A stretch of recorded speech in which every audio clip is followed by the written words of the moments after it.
I'm Brandy, and I'm here for my first stream of Mystery Monday. I'll be continuing on some Phoenix Wright Ace Attorney. And also, ow! Take that. Hi, my bedside Pokefan. How you doing? Ow! Sounds like there's a trial going on. What's going on here? Alrighty, so trying to remember what happened last time. Look at my badge. I see. Clearly says you're jury, judge, and executioner. Doing good Pokemon is trying to sentence me to death. No! Stop sentencing people to death! What's going on here? Alright. So if I remember last time we were defending Lana Sky, who's the head prosecutor. You said it herself. Wait, what?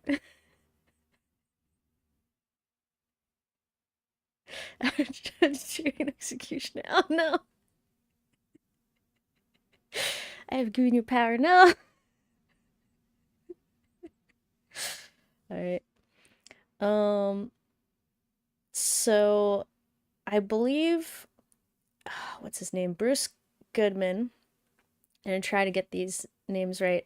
A detective who we've now determined has died in two places at the same time in the police department evidence room and the parking lot of the prosecutor's building. And he was found, his body at least, was found in Miles Edgeworth, our rival's car's trunk. But a former detective spotted Lana Sky doing the stabbing and shoving him in the trunk, supposedly. Her sister, Emma Sky, has hired us to try to defend her, but now things are more complicated as apparently Goodman also died in the police evidence room, and apparently Officer Meekins, who just came in and saw someone in here who wasn't supposed to be in the evidence room, is accused of murdering him. So this is very confusing. You fixed a vase or something, missing a piece? Yes. So we finally have access to the evidence room where the death or the same death happened, and we met with Gumshoe, who found some vase pieces and was attempting to put them together for 3 hours and couldn't. And we put it together pretty quick. But apparently his excuse is he got that far in about 2 minutes, so he put together the same pieces that we got together, which is like, why did you take them apart, Gumshoe? Why did you do that? And apparently he's been spending the 2 hours and 58 minutes looking for the other parts. So, yeah, that's about where we finished off. Okay. Gumshoe didn't have a clue. That would make so much sense. Were you looking for glue as well in that 3 hours? Okay. So yeah, I got that far too in 2 minutes myself. The problem is finishing it. Okay? Were some pieces stolen? Were pieces stolen? I bet they were missing to begin with. Still. It doesn't look like the most stable kind of jar. Yeah, it looks top heavy. I kind of understand how it got broken. Unstable jar added to the court record. Okay. So this is as much as we've got. And it looks like the important part, which has the majority of the blood, is missing. So that's concerning. The other thing too, which makes it even more complicated, is the reason why the victim, Detective Goodman, was inside the evidence room to begin with was he was obtaining it was information on a past case, which is going to go cold, or like it was going to be transferred, because it was a solved case. And it was going to be transferred for good, so it can't be picked up again. It was called SL9. And a lot of detectives, I believe in particular, or at least 2 of them, lost their job as a detective because of how this case was handled. So, it's pretty much, I'm pretty certain that this case is gonna reveal what the heck is going on. Alright, so we got that. Wait. Gumshoe didn't- wait, Emma has the only glue in the world? You calling this jar unstable?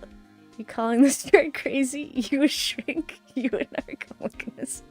It'll stab you. It'll prove it's not unstable.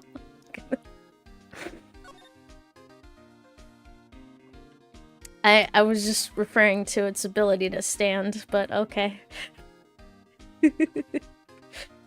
It might be a little top heavy, you know. Might need a little hand. What is Assam Paint doing here? Since the dawn of time. Go on. True art has always been a war against oppression. True art? I noticed that there's a blue and yellow... There's blue and yellow paint here. Oh! It's the sign! It's Gumshoe's, sign. Or the supplies for his dancing blue badgers sign that's out in front. Perhaps we're witnessing the birthplace of the blue badger. Well, you might say this is my studio. You're doing this in the evidence room? Why? Here?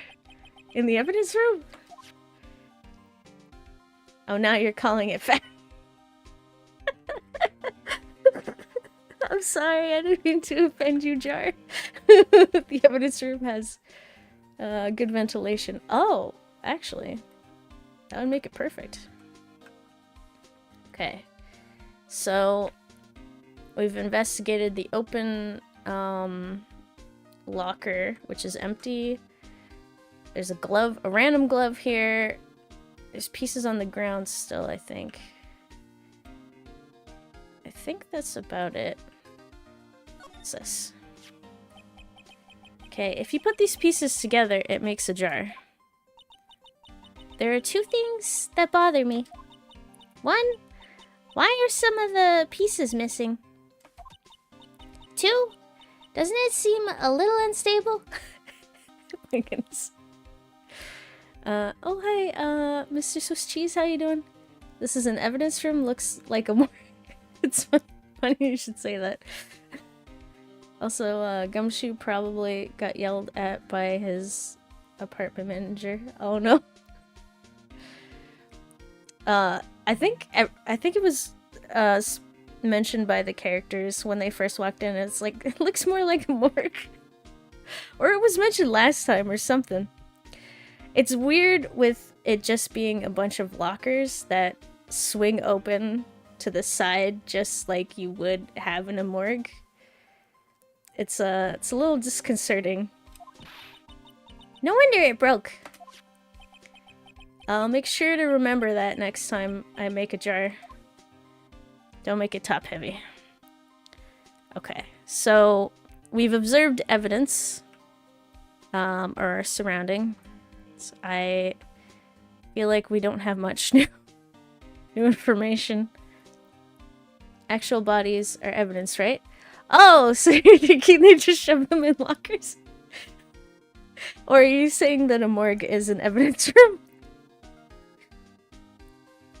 Okay, we'll head back. Talk to Gumshoe. Knowing this, police department, there's probably a few corpses jammed in some of those lockers. Oh no. Okay, so we spoke... Where did Gumshoe go? Okay. So, we've examined the area. We can't really present anything, I don't think. We already did that. I think I'm starting to see a pattern of a maximum of 4 lines per character. And I think we did what we had to do.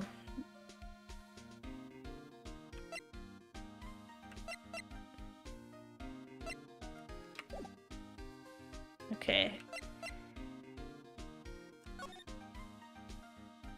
Hi, Gumshoe. How you doing?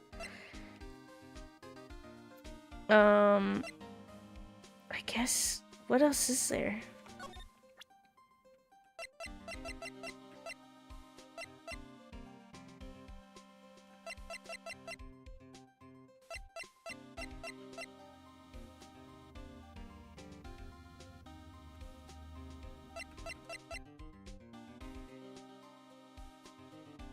I feel like presenting some stuff to Gumshoe to see if we got anything. With all the updated autopsy with all the updated autopsy reports. Oh my goodness. Let's present.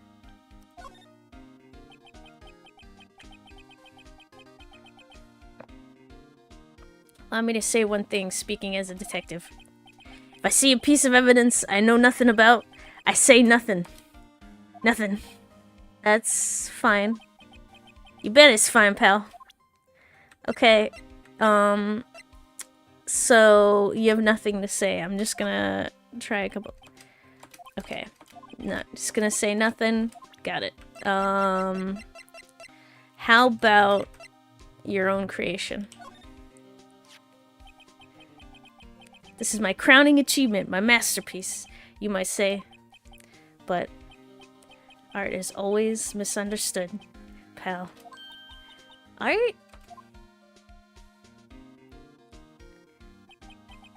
He was dancing proudly on the day of the award ceremony. But there were a lot of people coming and going after the ceremony. So they took the blue badger away for a while. Really? Why?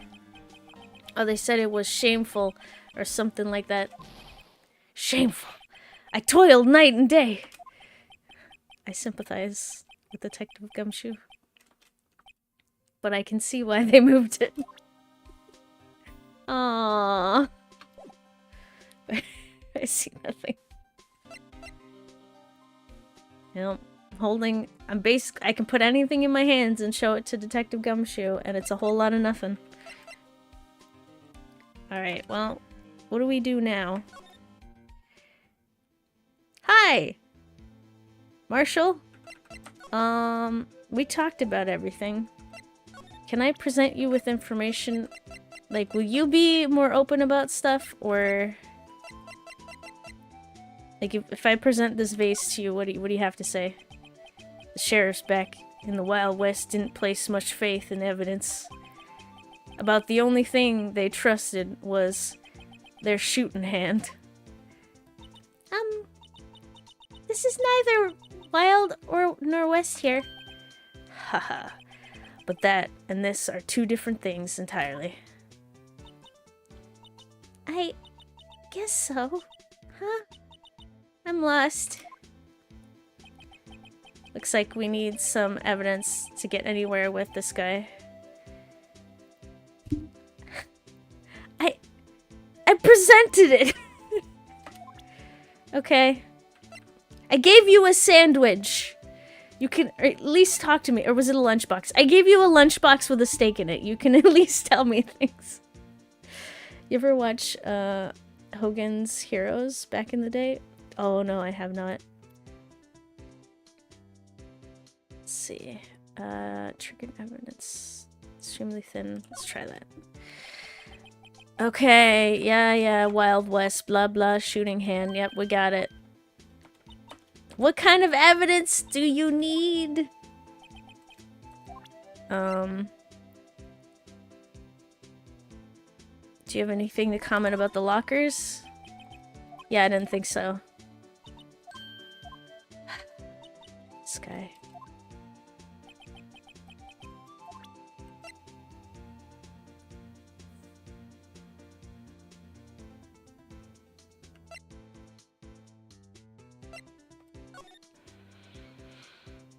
Hmm.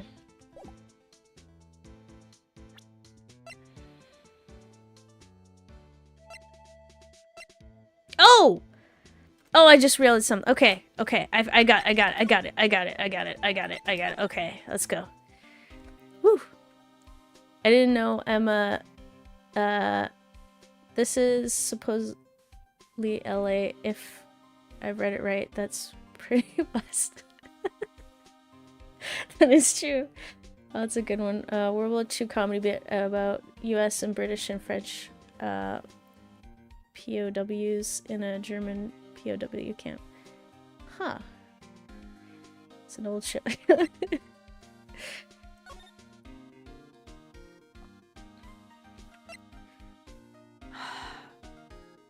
Sergeant... Oh, it sounds familiar though. Schwitz...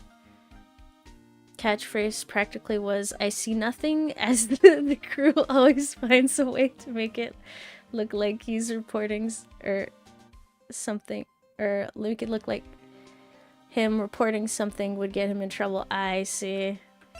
That sounds... Okay, that sounds very familiar. Okay, can I use something here? I forgot that I have blood spray. Yeah, here we go. Okay.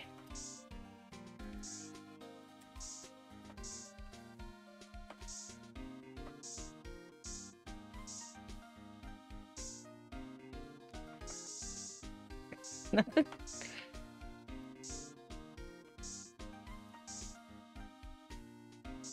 So, where there was supposed to be a dead body, there is nothing, is what you're telling me. Oh, there we go.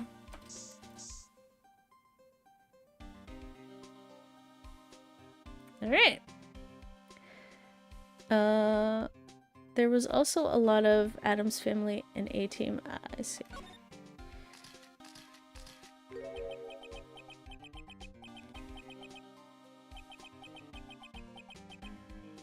Okay. That must have been one massive pool of blood. Never seen anything like it. I'm not a professional. What's your opinion, detective? Pale blue blood. Maybe Detective Goodman was actually an alien? This proves that something really happened in front of this locker. I'll make a note of it on the floor plans. Hey, if you didn't want my opinion, you shouldn't have asked. I want your opinion on the survivability of that amount of blood being splattered.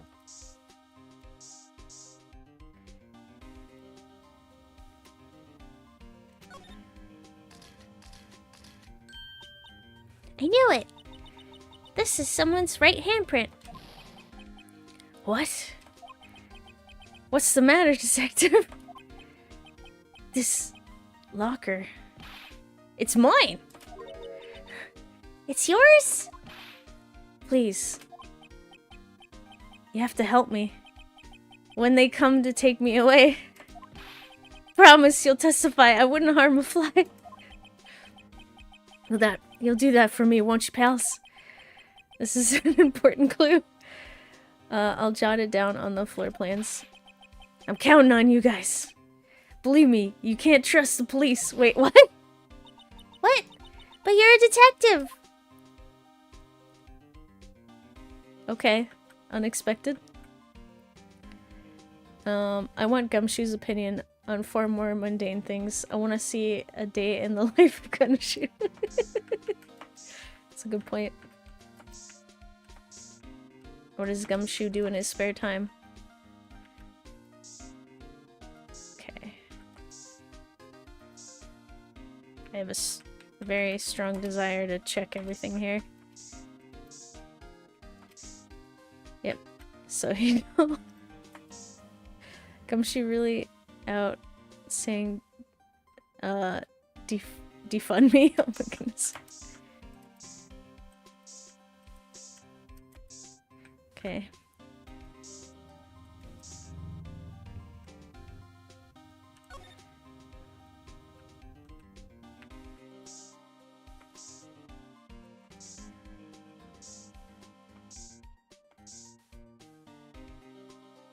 Nothing off, I guess?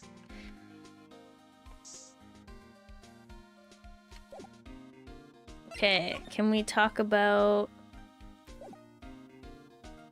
the blood? Can I present the floor plan to you with all the blood splatters? Okay, that is fine. So we got information.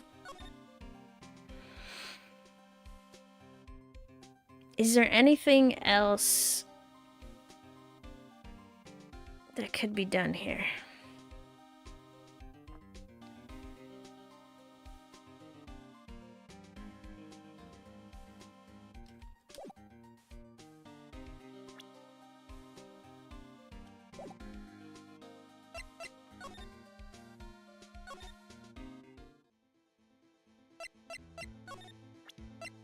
I don't know if this helps.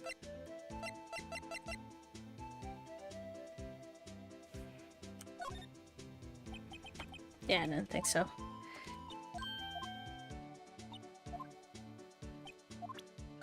Oh, no, wait. Ah! Okay. So...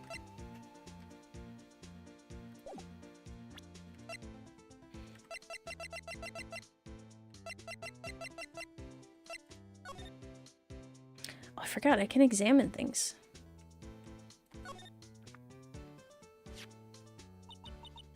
Hey, look! They're hard to make out, but there are some dark red stains here. Looks like blood.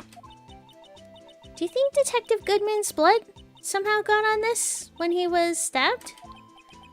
Not likely. This blood looks like it's been here for months, maybe longer. This chair was evidence in the SL9 incident. That might be when the blood got on it. Okay. Is there any other bit of importance on this thing? Why is there a hole? Huh? This thing doesn't have a bottom? That's weird.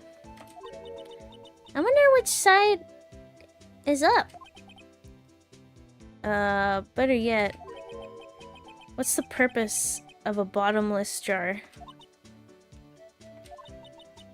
At least it doesn't collect dust inside, right? Okay. Look at this floor plan. Every time I do it makes me laugh. Oh goodness. How did the floor get so red?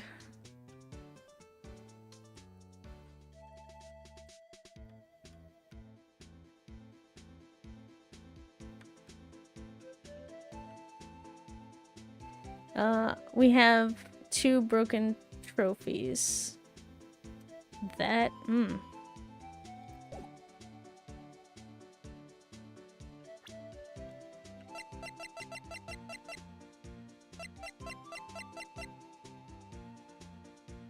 So, the jar being a broken trophy, or like...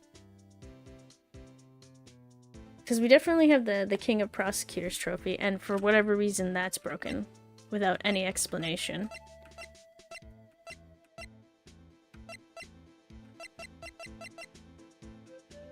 Oh, I guess it could be a trophy or some kind. Interesting.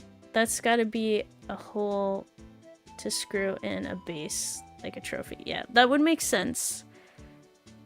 Because it seems decorative. Okay, let's check this random glove.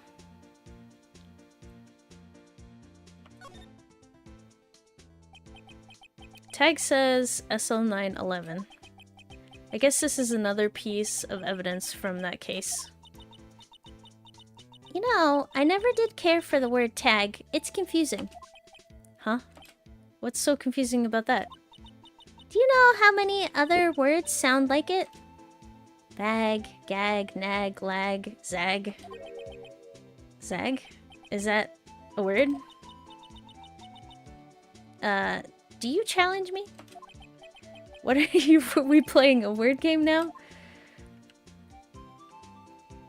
I probably said that wrong, but that's fine. Okay, is there anything...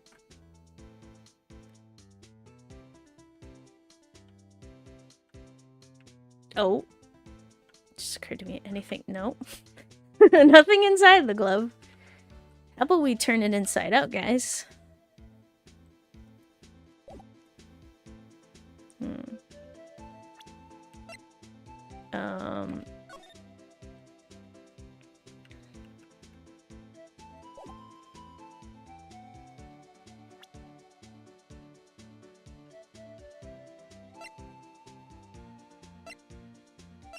Okay, I think that's it. So, what do we do?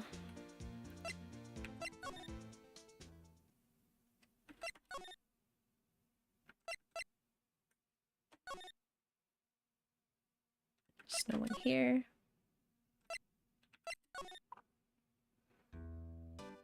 Hi Meekins.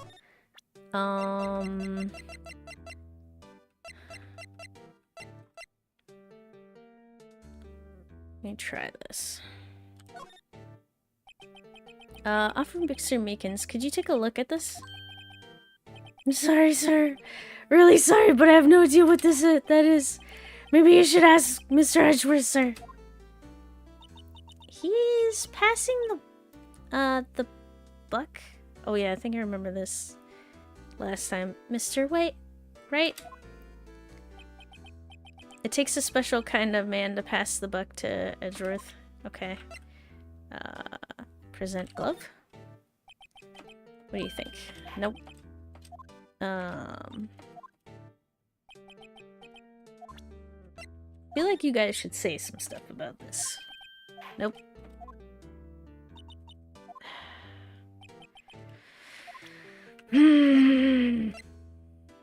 Anything about the blood? Nope. Okay.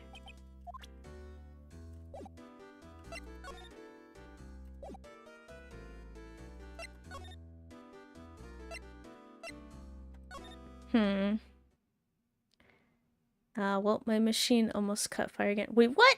Oh no! Lucky my coworker hit the E-stop. Oh, thank goodness. Oop.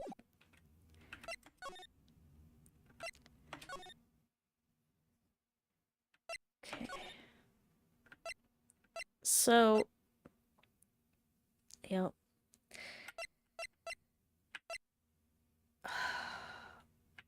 I am lost.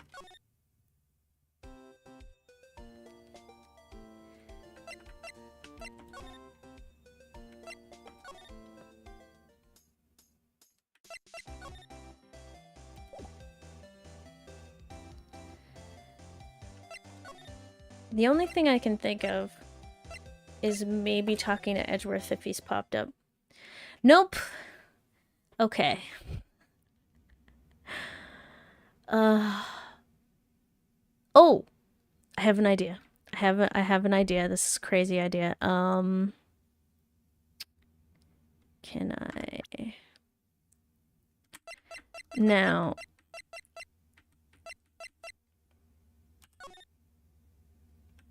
Oh, I can't. Oh, come on. You're telling me this trophy has 0 blood on it? Okay.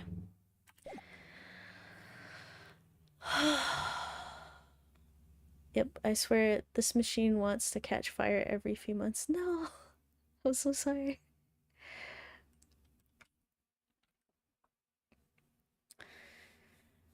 I'm at a loss. Did I miss something? Okay, so I'm in Edgeworth's office. It's very clear that I think we examined everything last time and Edgeworth is not here. So logically, we're done. Edgeworth wouldn't allow it in his office until it was thoroughly sterilized. He probably keeps medical sterilizer outside the door. Oh no. Okay. So, I'm gonna make a presumption here that when you talk to a character, you can only unlock about a maximum of 4 dialogue options per time, like per instance, right? So I think I unlocked everything there is with Star. And examine wise, let me see here. I found blood in 2 locations that you would expect there to be blood, right? Which was the trunk of the car where the body was, and the telephone that Lana touched, because she was going to make a call, but it was out of order. But she touched it with gloved hands that I think had blood on them. Oh, hi, Hanksy Panksy, how you doing? I'm doing great, thanks for asking. Okay, so Star, according to Star's claims, she was in the security room. She ran out of the security room. Went down or up the stairs, I'm not entirely sure. I'm thinking it's down the stairs, up at the top there, and attempted to open the door.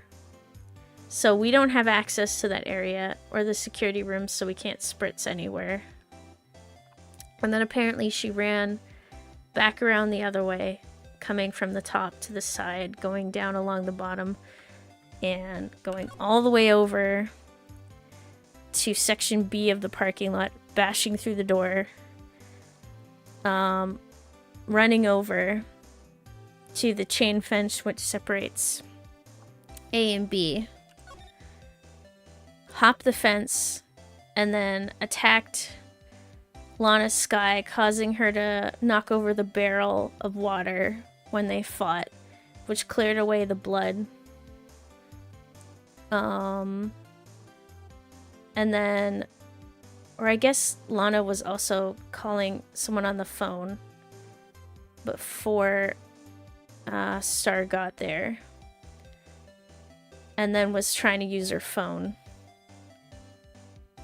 And Lana was hiding evidence in the car tailpipe, or the muffler.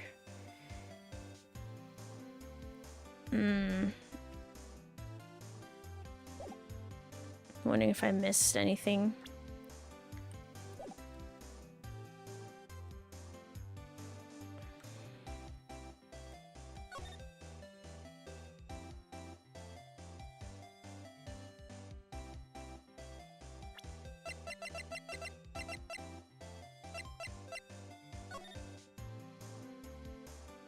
Oops. Oh, I didn't know I could just examine the bottle. Ah, nice.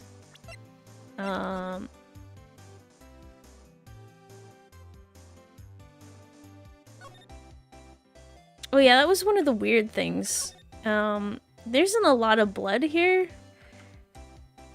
for someone to be stabbed in the heart. Because when you stab someone in the heart, I just presume that it's like it goes everywhere.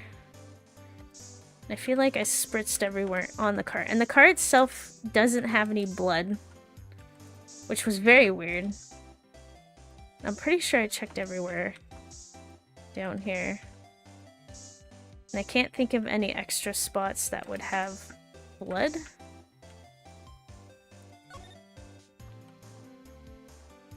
If there was any. Unless it's like, you know, here. Or on this drum or something.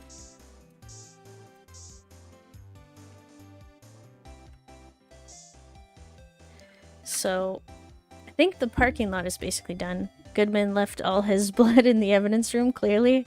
He's a good detective. Nice. Almost as if the victim might actually have been murdered only once. Yeah, I feel like he was murdered in the evidence room, but somehow transported all the way here instantaneously somehow. Which is weird. But we'll see how that goes. So I think this area is done. I don't think there's anything to gain here. Any ideas? Or Mr. Edgeworth? I know you're going through a rough time, Worthy, with all, with all those rumors.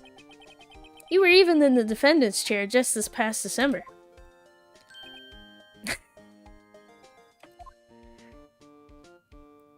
The pain in his face. There was that business with him not reading the officer's report. And about the killing at the police department, right?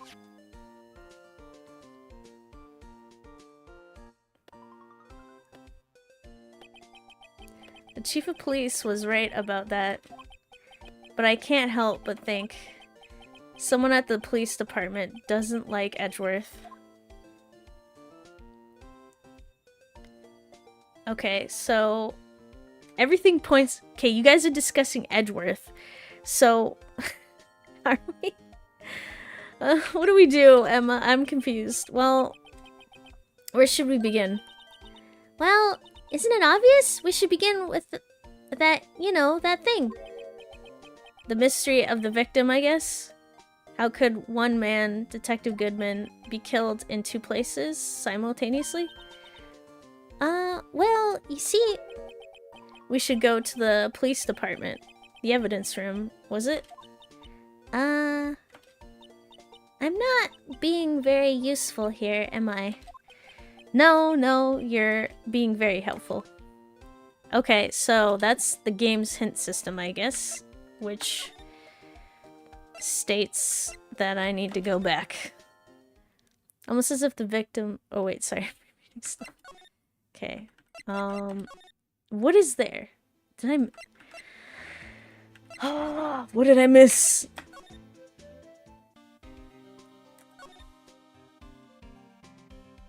Okay. So, I examined random bits of evidence that was left out. Examined the door. Examined the lockers. The random piece of fabric sticking out of the locker. Where Gumshoe was offended that we would ever think that he wouldn't properly put evidence inside of his locker. Yet, due to his rushness, he most likely is one of the type of detectives that would do that, even though that's not his locker. Nothing really here. So, we've got... Let's see here. We've got the paint buckets up top, which we don't want to comment on. We've got these lockers. We got this. The bloody handprint, which we already talked about, I guess. Got the paint. These lockers in general. Whatever that is. Soak the room in luminol? Okay. Just spritz everything? Okay. Sounds good. Yeah, I'm seeing no other place that we can examine regularly, so let's do that. Let's just spritz everything. Okay. So, every single locker. We spray them.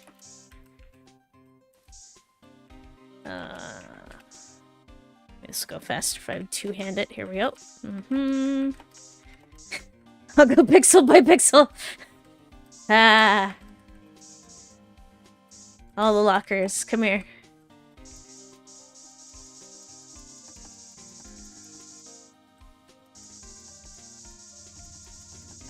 There we go. That's actually pretty effective.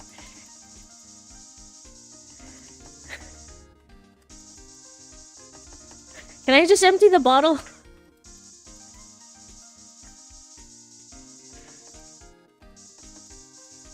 Okay, I'm assuming that's it for this side. Now you investigating. Wait, luminol firehouse? Yeah. Now he's investigating like a true Ace Attorney pro force. Yay! This is how this works, right? Okay, let's see here. Oh, well there's this evidence. Doesn't have any blood on it. Alright, start from the top. Woo!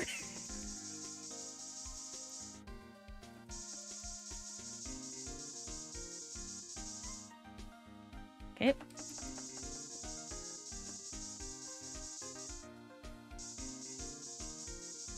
Ah! There's something! Oh my god, it'd be so obvious to put it on that one because it has this weird piece of evidence just sticking out. Okay. Alright. Got another right hand parent. Reverse once again, yeah! Why am I getting a reaction here? There's no reason for the murderer to touch this spot if he fled out the door. This just might be something significant. Hey. That's some pretty amazing stuff you got there, pal. What this? It's called, luminal testing fluid. Where'd you get your hands on that? Oh, eBay? I'd like to get some too. I'll just borrow 50 bucks from the chief. Where did you get this, Emma? I always buy it by mail order. Well, I'd better jot this down on the floor plans. Okay. So, we've got a suspicious looking locker here with evidence sticking out, which we don't know what it is, but some fabric. Another bloody handprint. And the question is that a thumb or is that a pinky?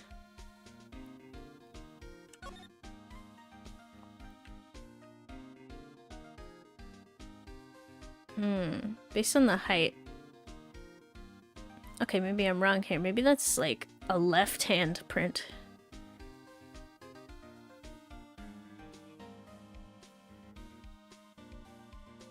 Okay, so someone with blood on their hands touched the locker door and closed it with their left hand, maybe? Or like just touched it. But it was cleaned, unlike the other locker. So, whose locker is this? Do we have a way of knowing?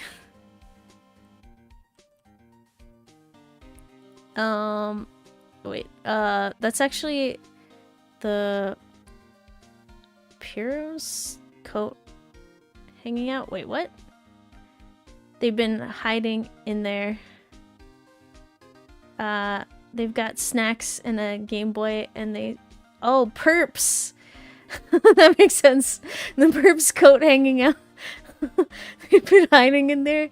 They've got snacks and a Game Boy, and they can stay there for days.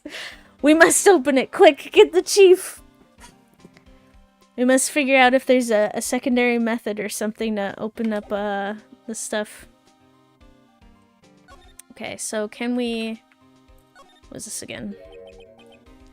There's something sticking out here. Looks like a shirt. I guess it must be evidence for some case. I wonder if Detective Gumshoe put this here. There you go again, pal, making me out to be some kind of slob. I'm not responsible for the evidence here. That said, I bet that evidence locker was opened recently. How do you know? If you leave things hanging out like that, the evidence gets dirty or ripped. The guard checks on that kind of stuff and notifies the detective responsible. How many times have I had him breathing down my neck about some silly evidence? Sounds like Detective Gumshoe leaves evidence hanging out a lot too. I bet he doesn't tuck it in his shirt under that trench coat either. If you're going to talk behind someone's back, don't do it right in front of them, pal. Okay, so based off of that conversation and the white piece of fabric, oops, sorry, I'm guessing, like, Goodman wears a white coat. So, maybe someone dressed up as Goodman? Which is who Meekins encountered? because something was off with the encounter, because he refused, whoever Meekins talked to, or spoke with, did refuse to show their badge or something. Like, something was off. So they could have came through here, took off the coat, shoved it in the locker, and they had blood on their hands, and then maybe like closed it, and they're like, shoot, and then rubbed it real quick, and then continued. Or something like that. No time for the chief. Get a crowbar. You have solve it the Gordon Freeman way. Now to figure out who owns the locker. I bet you that shirt is in there is soaked with blood. That is an interesting idea. And I think you might be correct there. Ah, I see. They stuffed Goodman in the locker. He was still alive, but maybe not now. No! Or better yet, Goodman was trying to hide in the locker to save himself from Meekins, but he ended up dead because he couldn't get out. Tragedy.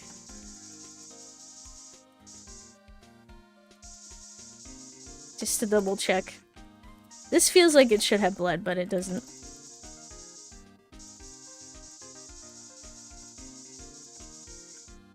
Okay, I think that, yeah, that's the last, yeah. Alright, I've spritzed everything in this room. The Meekins we saw is actually Goodman. The real Meekins is in there. No! Goodman has been the criminal all along! Who would have thought with a name like Goodman that he wasn't a good guy?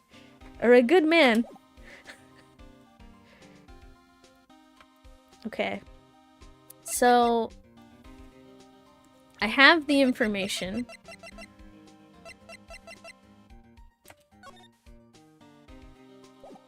I'm pretty sure I have everything I can get from this evidence room. I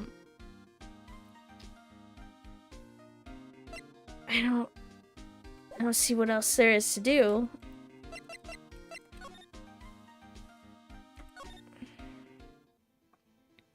Oh, there's one idea I have. Okay.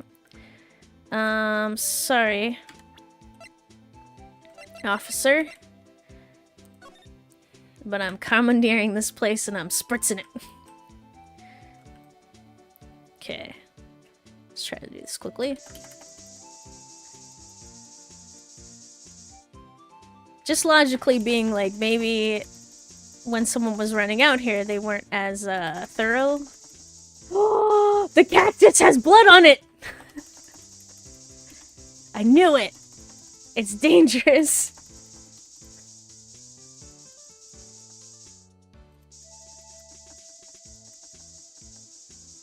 Clearly a crime has been committed here.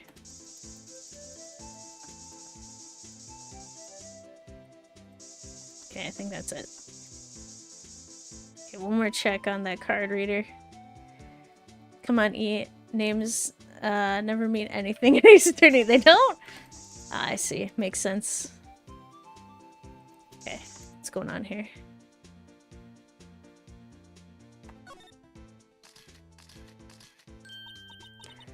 Wow! We got a reaction!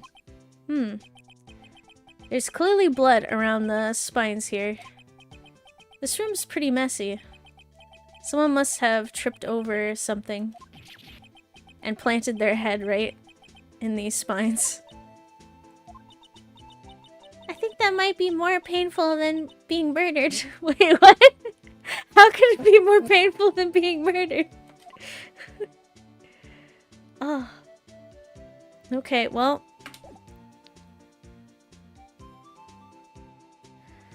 I guess that's it. Like, what else?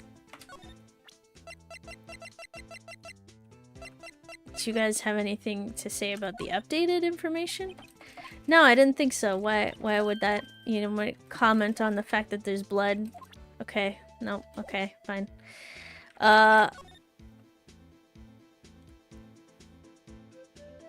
Okay.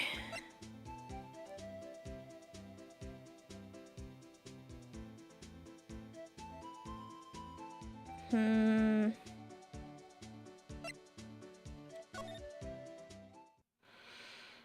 bet Marshall did. Come on. Oh, sorry. I'm reading stuff again. Well,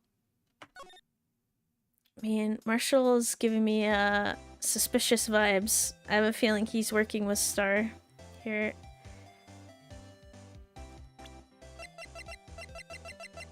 These two have reason to be really bitter. Alright, here we go.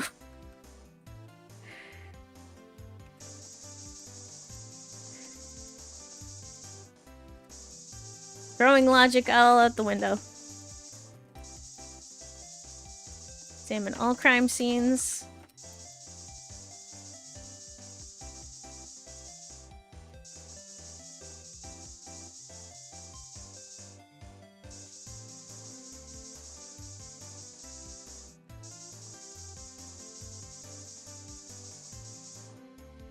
Okay, there we go.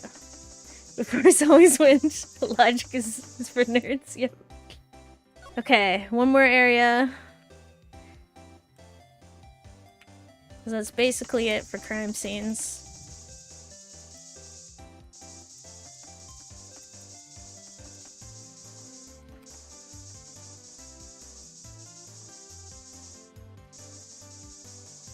How else where we find the totally relevant bloodstain on Nick's office? Yeah.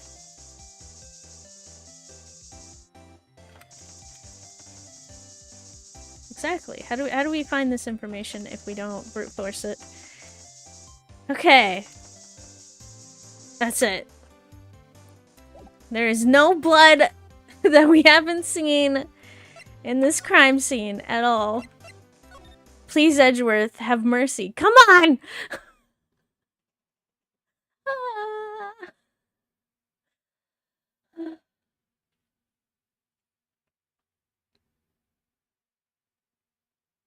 Okay, what else are we supposed to do? I'm at a loss here. Did I miss something? Cause like I've spritzed the whole evidence room with the blood spray. I've found the only 3 possible spots, unless I'm really bad. Check with the chief, maybe? Maybe. I've talked to basically everyone I can talk to, I'm pretty sure. Oops.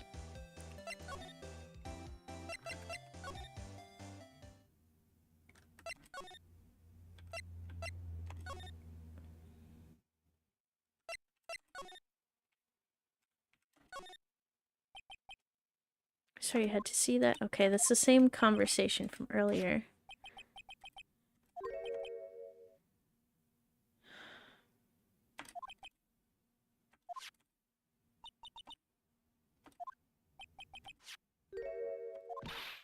Okay, so that's where we got the report. And we got permission to go check out stuff. And, or the chief, or, you know, that one officer. Okay. Nothing. Show him the floor plan or something? I don't think I can, because I can't talk to him.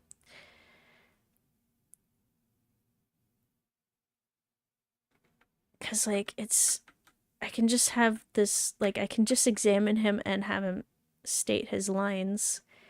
And then I'm back to examine and move, and I don't have present as an option. I feel like I should be able to present. I can't talk to Meekins about it.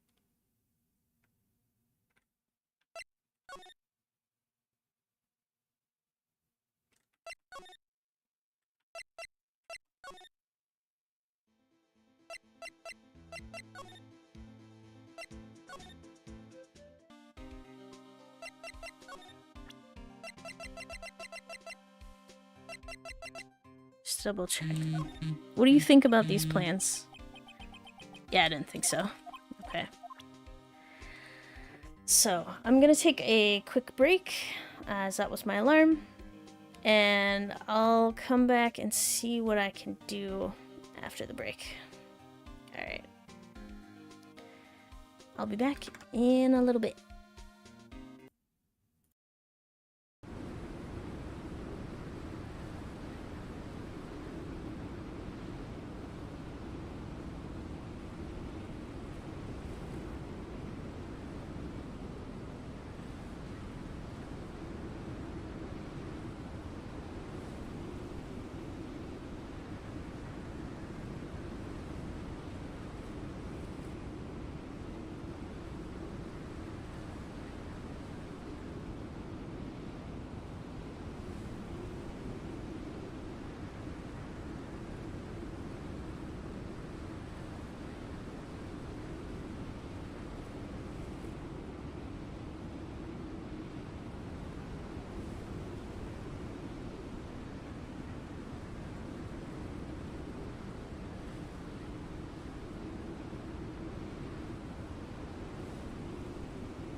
Alrighty, I am back, ready to continue.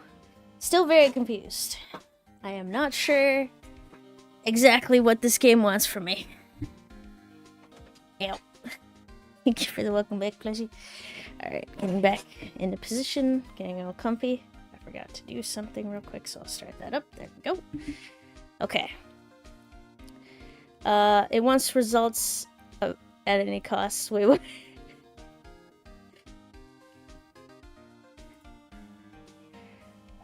Ew. Oh, thank you for the welcome back, plushie. Oh wait, the badge?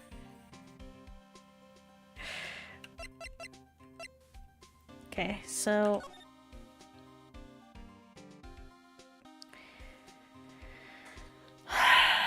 I feel as though I've missed something in this evidence room and the game wants me to figure it out. But my brain can't figure it out. And I'm just not, like, I'm not getting it.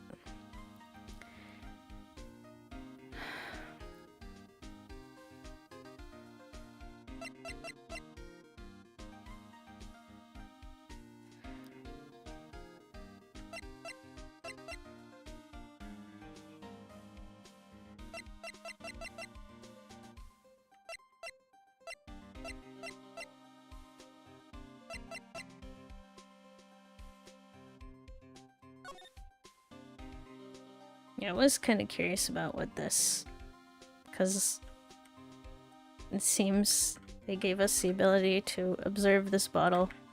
Why? Absolutely no reason. Oh, it has their name on it. Okay. Someone used a marker to write their name on this. I wonder who it could be. Emma Sky. Don't tell me you bring this with you everywhere you go.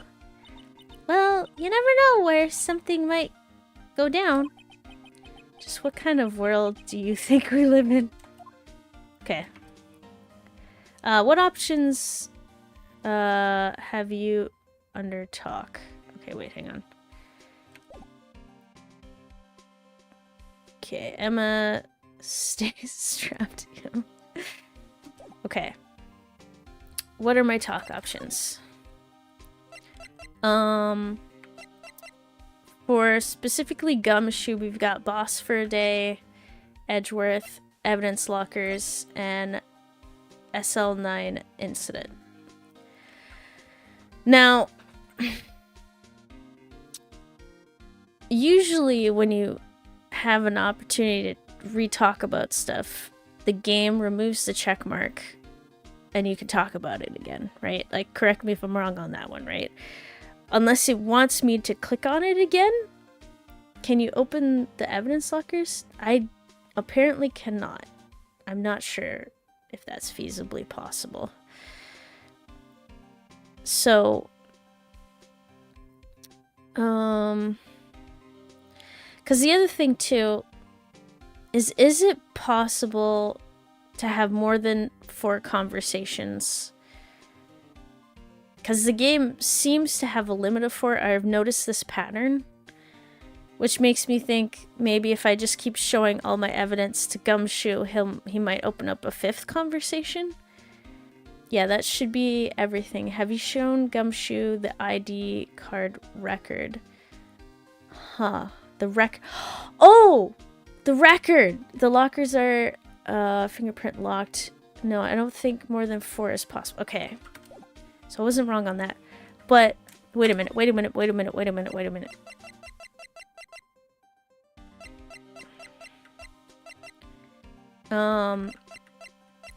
So that's something. Marshall has the ID card record, but he wouldn't give it to us. So are we supposed to get a copy? Because we commented about that earlier when we were trying to get in, because Goodman's keycard was used earlier, and all we have is like a photo of the evidence room. We've got like the last item report. We have like a couple other photos. This random note that we found in the victim's cart, or in the trunk. The autopsy report, the ticket, and that's like it for papers, so like we don't have it.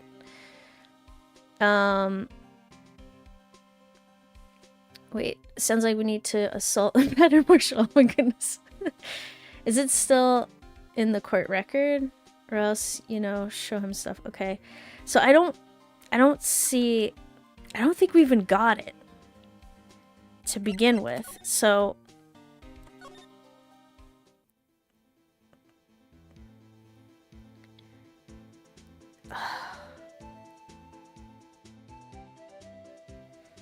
so Marshall, right? He showed us the record before heading in, but he's refused to give it to us for whatever reason. Yeah, you need to have it. Okay, so that's probably... Okay, I think you're right. I think we have to show him the ID. Maybe that's the bit of evidence. Because, like, it keeps bringing up every single time we present him something, is we need to show him some type of evidence. So, present? Oh my god! I feel like I thought about this last time, but I didn't execute. Thank you, Eyes. Oh my god. See this? This is the victim's ID card.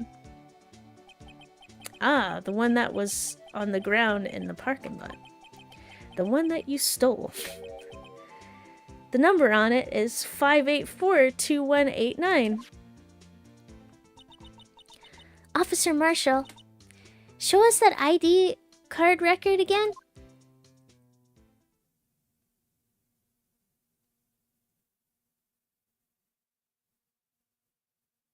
Okay. Look, the fourth number. It's a perfect match. It was used at 5:14, right before the stabbing. Okay, so in regards to time frame wise, I believe Edgeworth bought a parking ticket at 5:12, if I remember on the piece of evidence. And in air quotes, Goodman scanned his card to get into the evidence room at 5:14, right before the stabbing. So one would presume that Edgeworth was at the parking garage at the time of the stabbing, and so was his car. So what's going on there? What's more, there's only one of them cards in the world. Uh-huh. You don't think that there could be more than one copy because someone lost their card? So, when the incident occurred, Detective Goodman was in the evidence room? But wait, what did Officer Meekin say? Sir, I entered the evidence room and asked the man to display his ID card. So you asked Detective Goodman to show his ID card? What did he do? That's the thing! Suddenly he pointed a knife at me.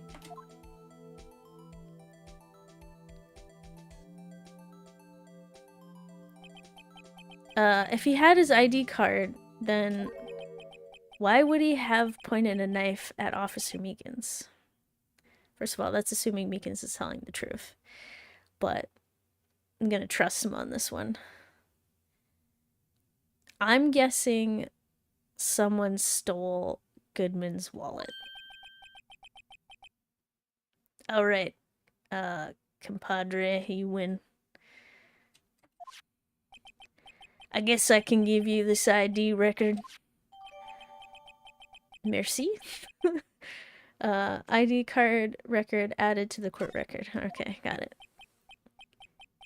I've got an idea. Maybe I should show this list to other people with IDs here. Yay! Time to pester people!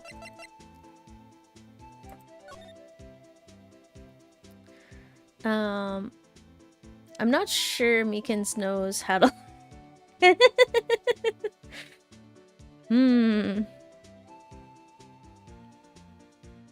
wonder about the... Wait a minute. Oh... There's someone with the same, card number who entered at 4:50 and 5:14. And supposedly Meekins went in after Bruce Goodman, right?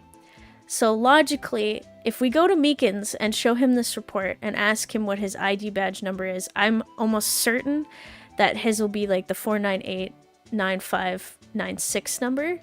So then what was Meekins doing at 4:50? And then like afterwards, like what was going on there? And then someone entered at 4:40. I wonder if we can get Marshall's information. Like if I just show it to him, he's gonna do anything. And then there's 4:20 with the 777. What is that about? Who is that? Why do I feel like it's Detective Gumshoe or something? He needs to have the easiest number. He doesn't have time for this. Okay. You're not gonna tell us your number? Got it. Cool. ID check. Marshall, I want to see it. Okay, someone's lucky. Someone's lucky is blazing it. Got it. I don't know. Marshall seems kind of chill. Not that I want to suggest anything here, but... Okay. Let's see, Gumshoe. Since you're the closest, I'm gonna present to you, let's see here. I could have gone around the other way. Okay. Take a look at this! Could you take a look at this?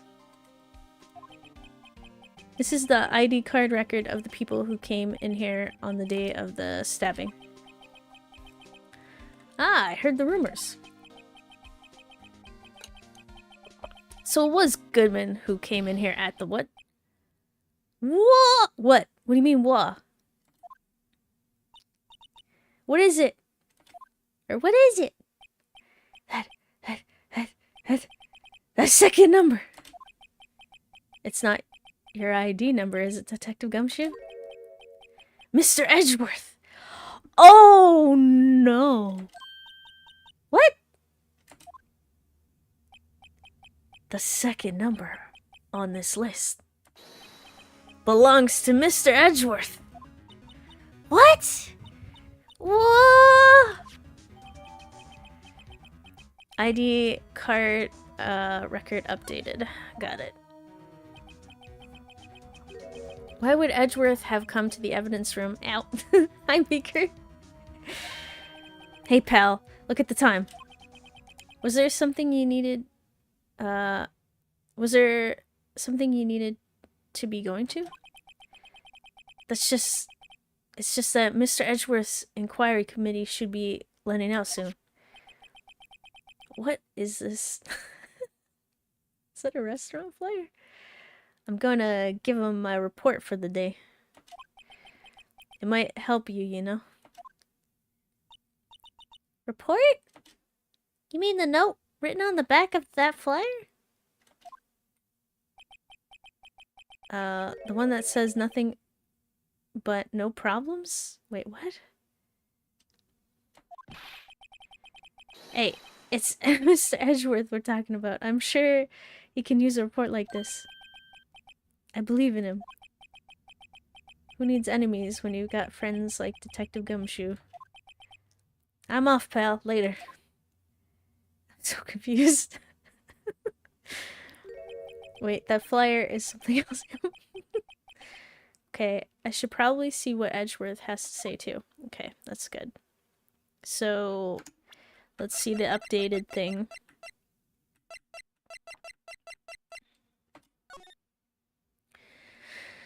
So, at 4:40, Miles Edgeworth came into the evidence room for whatever reason. And if the ticket is correct, he must have left way before the stabbing and then got his car to the prosecutor's office. But then when Bruce Goodman, in quotes, because we're not sure it's Bruce Goodman, whenever his ID card was used, Miles Edgeworth should have already been in the parking lot or like in his office or something. So I'm wondering what the heck. Okay, so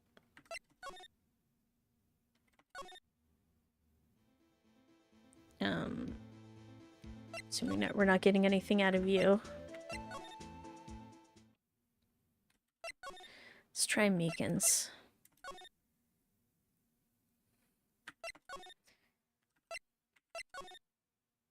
I'm surprised they didn't get Bruce's brother to defend for this case. Wait, what? Bruce's brother. Saul. Oh! Wait. Are you saying Saul Goodman? Is his brother named Bruce? The brother that is afraid of going outside and technology? That brother? I'm joking. Okay.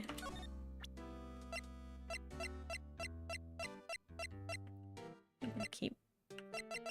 I can just do. Yeah, I can do that. Okay. Present. Officer Meekins, could you take a look at this? Come on, Meekins! I know your number's on here! So useless. What's going on here?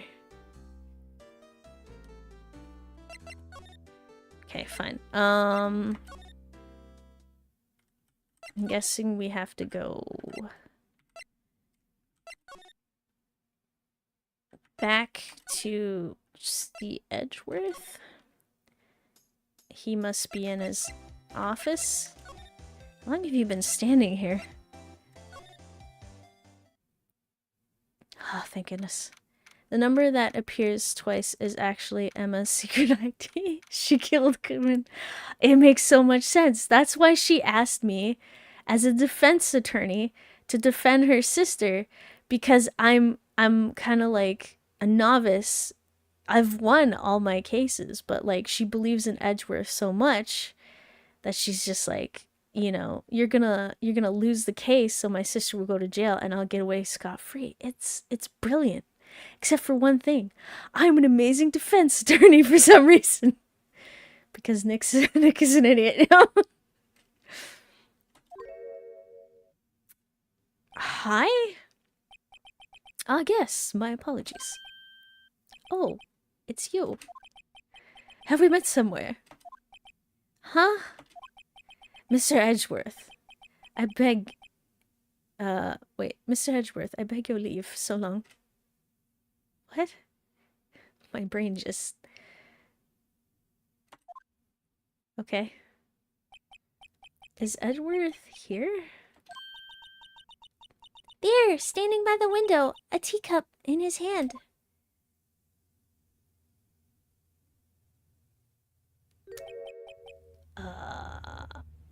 Interesting. Unfortunately for Emma, he's he's an idiot savant. Right. He has the whole hotel bring him tea service. Mr. Edgeworth, you're back from the district prosecutor's office inquiry. I am. By the way, Detective Gumshoe was looking for you. Ah, yes. He brought me the latest information, it seems. What? Well, I'm very confused by this. What is this all about? Really? Was it helpful? Apparently, a new French restaurant is opening near here. I think he was trying to console me somehow. Aww, friendship! The real info is on the other side, Edgeworth. Poor Mr. Edgeworth. I think this whole thing is really taking a toll on him. What is this? Okay, hi Edgeworth. It's been a while. How you know what? We'll talk first before I slam you with evidence. So how did the inquiry go? So how did the inquiry committee go? Actually, they decided to treat this not as a case of concealing evidence, but as a communications error during the investigation. That's good. Concealing evidence? You wouldn't do that, ever? Yes, apparently there are some who believe that I concealed evidence. They gave me a warning. You were lucky this time, again. Again? I've heard them say that so many times. Ever since that case 2 years ago. In IRL, Emma totally would have been on the front lines of the AA shipping wars? Wait, what? Are you okay for the trial tomorrow? Well, I'm still the prosecuting attorney. However, something happened. They gave control of the investigation over to the police department. The police department? Yes. Any further investigation for this case will be directed by the Chief of Police, Gant. I can do nothing but wait for his results. I see. Why, I ask you? Why? All along, I've done only what I believe is right. I have nothing to be ashamed of. But still. Wow, I've never seen him this out of sorts. I'd like to make this better, but, so... What were you doing, the other day?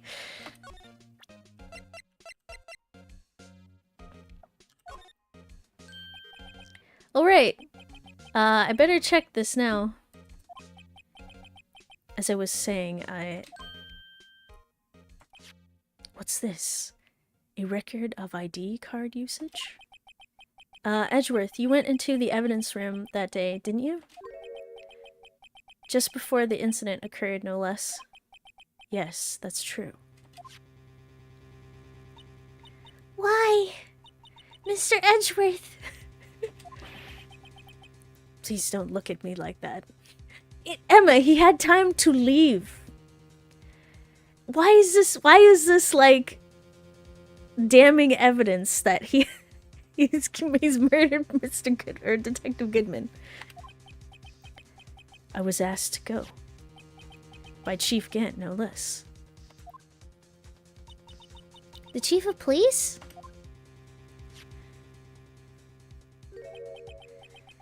He wanted evidence for a case that wrapped up half a year ago.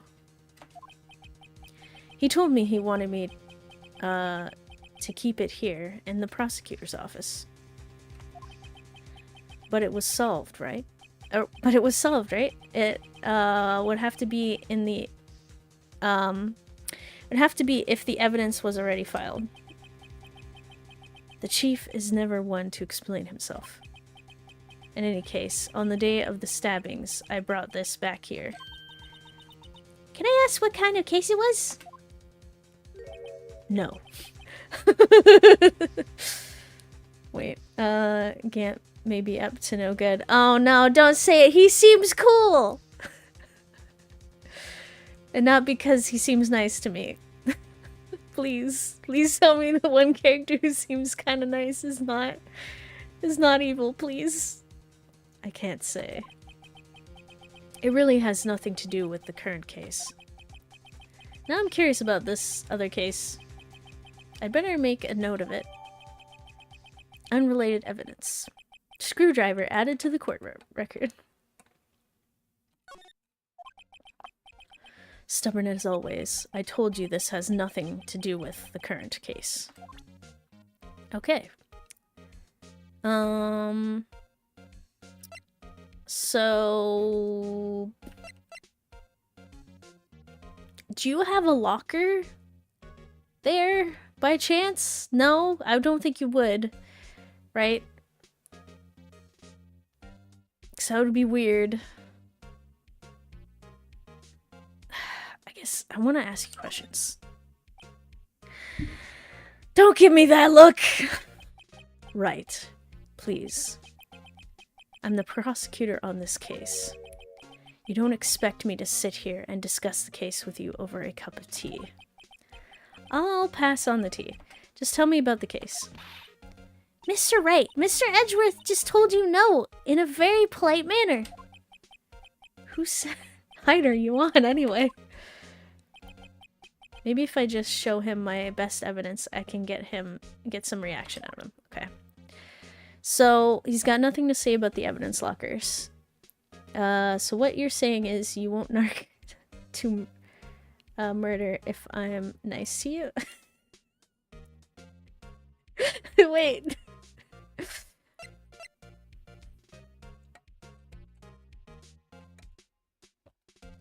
I didn't necessarily say that. Maybe let's try the lost item report.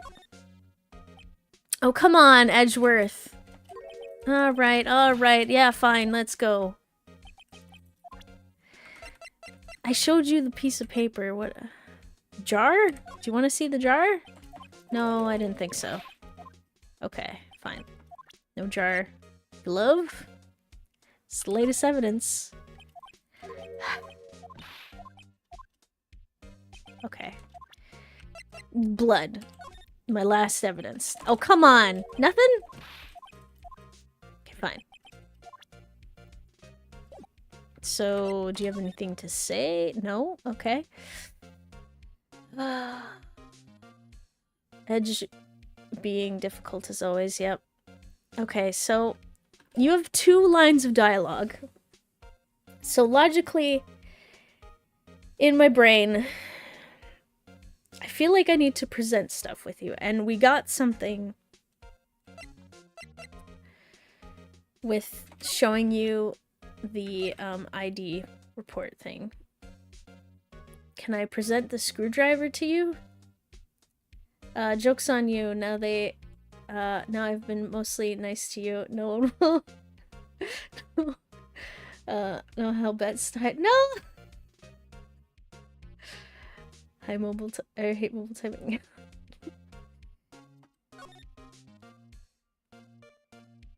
Okay. So, I did just get this, and I haven't examined it, so I'll examine it. The tag says AI 16. What's that got to do with anything? Nothing, apparently. At least that's what Edgeworth said. That makes it seem all the more suspicious. Who knows? This might turn out to be the clue that breaks the case. Wouldn't that be nice? Okay.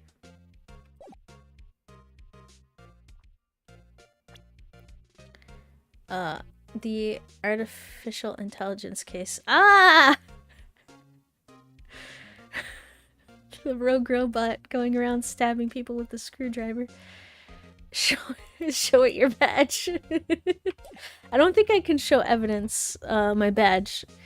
Unless I put it all in the same, like, case or something, you know, like, I grab that screwdriver, baggie it, you know, and then put that in, like, a little trunk or something, or my pocket, and then I throw my badge and shove it in my pocket, or the box where I hold all the evidence. Then they can introduce each other to themselves, or something like that.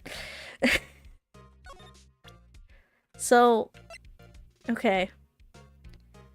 Can I present the screwdriver to you? Brilliant. Oh, God. Tell me something, Edgeworth! Okay.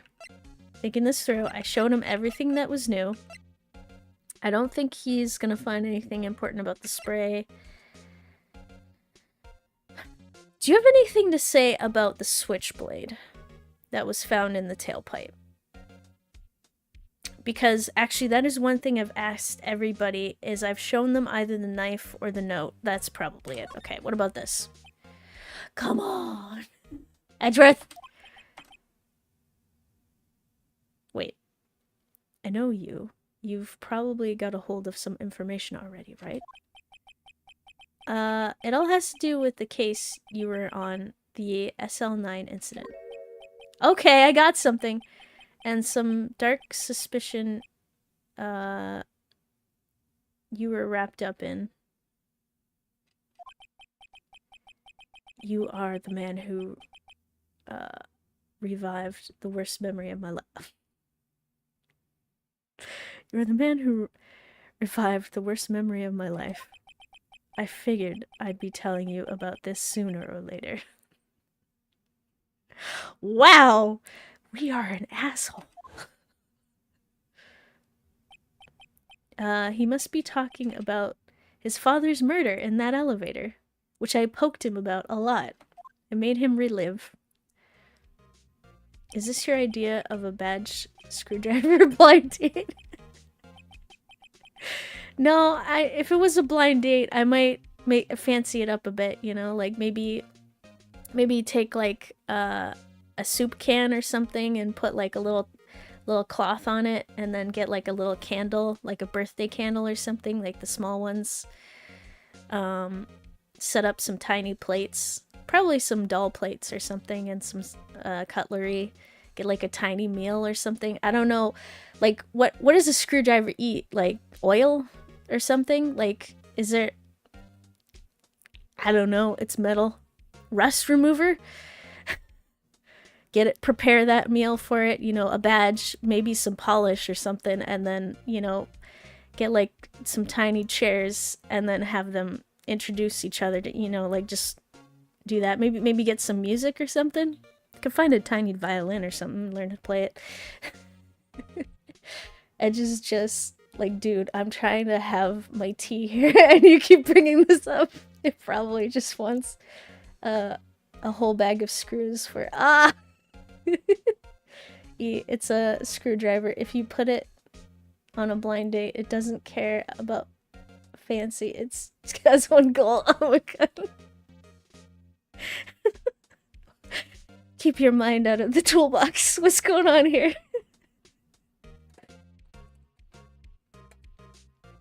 Okay, Edgeworth, why don't you tell me about it? Tell me the truth. Okay. I think that unlocked a dialogue option. Yes, it did. Oh. I see. So, like mentor, I guess. Allegations of forgery. I work with depressed engineers and technicians all the time. Oh no. The SL9 incident was a heinous serial killing case. The head of the investigation was the deputy chief of police at the time. Ah! Let me tell you, any relationship issues can be explained in a tool allegory. Oh no. Damon Gant. That wacky old coot was involved in the case 2 years ago, or 2 years ago too then? He was a top officer, and it was my first time working with him. I was nervous. Wow, you get nervous too, Mr. Edgeworth? What I want to know is why was a deputy chief of police on the investigation? In truth, I used slightly more extreme methods than normal. Explain extreme methods! We were dealing with a vicious murderer. If I let him go, the blood would be on my hands. We won our guilty verdict, and the killer was executed. Wait, you didn't. Edgeworth, what did you do? Of course not. I didn't touch the evidence. Yes, I will do anything in my power to win a trial. However, I do have a code, and I follow it faithfully. By the way, Emma, the chief prosecutor wanted to know something. My sister? What? If you were still studying forensic science. Huh? Yes, of course. Why, just today, Mr. Wright and I were using this. Luminal testing fluid. Well then. You might have use for this. Is that a fingerprint dusting kit?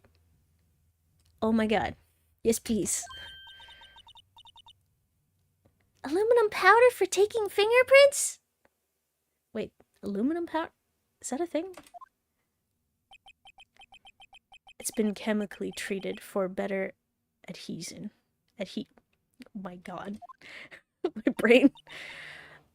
For me? Are you sure? We are the enemy, you know? I've no say in today's investigation. Do as you will. Edgeworth, I'm really... No need to thank me. Here, take your powder and these fingerprint files for everyone involved. Thanks. How about giving these to Detective Gumshoe as well? Fingerprinting set and fingerprint file received. Well, let's get going. One last investigation. Right. I don't seem to remember seeing a suspicious handprint. Wait. I do seem to remember seeing a suspicious handprint somewhere. Where could that be? Oh my goodness. Ooh, Edgeworth with the hookup. Yeah. Wait. Hold on, I missed a bunch of stuff. Let me tell you, lifting good fingerprints is a pain. Nick, would you give them to Gumshoe? Oh no, of course not. No, poor Gumshoe. Let's see here. So, I mean, I could probably come back and talk to you about stuff, but right now I kind of want to just... See you later. Okay. Oh, Star's gone. Being silly here. Let's... Wait. Can I not just use it willy-nilly? What is this? I want to dust everything. I want to just take the container of powder and just poof. Throw it everywhere. Okay, fine. Fine. Do it the hard way. Do it your way. We'll go find a handprint that's suspicious. Dust Edgeworth. Yeah, who's been touching you, Edgeworth? Also, we could dust... Wait, can we actually? Because there's a handprint there. Can we dust? Probably not, but... We can prove who made him. Not that anyone's admitted to that. Okay.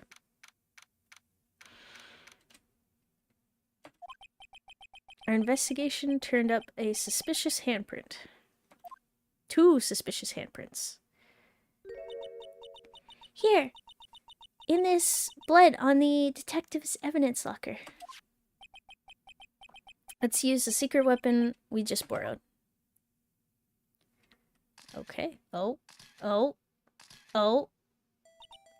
Right.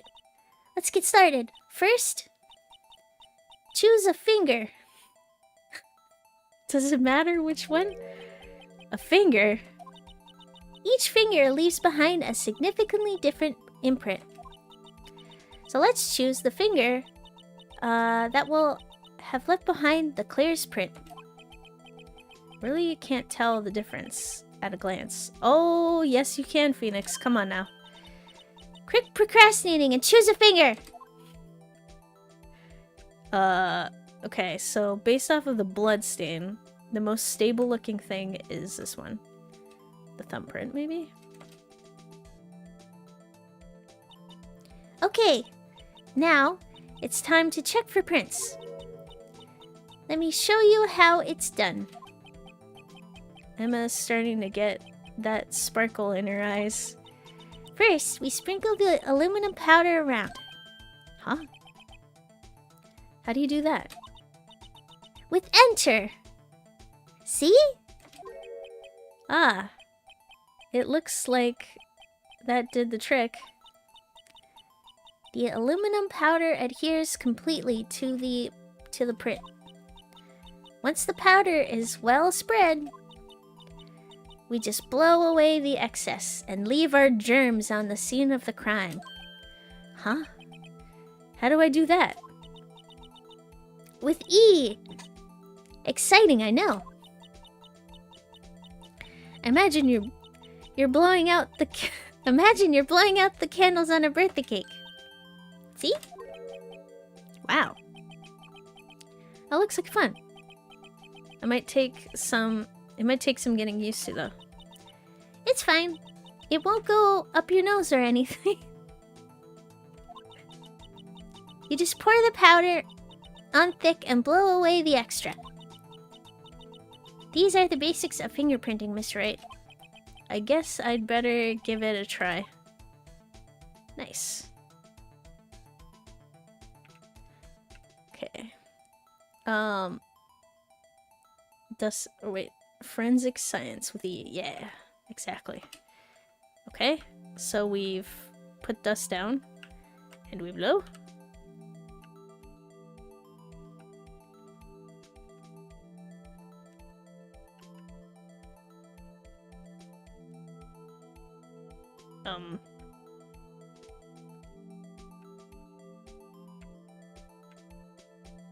Am I missing something? Like, do I just... do I go ham here? Like, how crazy are we going? Like, what am I even doing?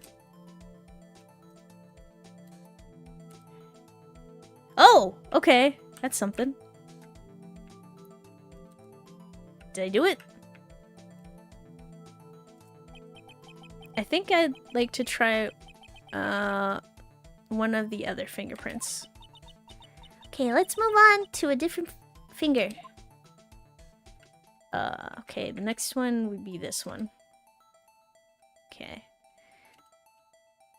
Just dust everywhere. So much dust. Wish the blood was here as a guide. Sorry, I'm wasting all your powder. Tell Edgeworth I'm sorry and I'll pay him back. Never.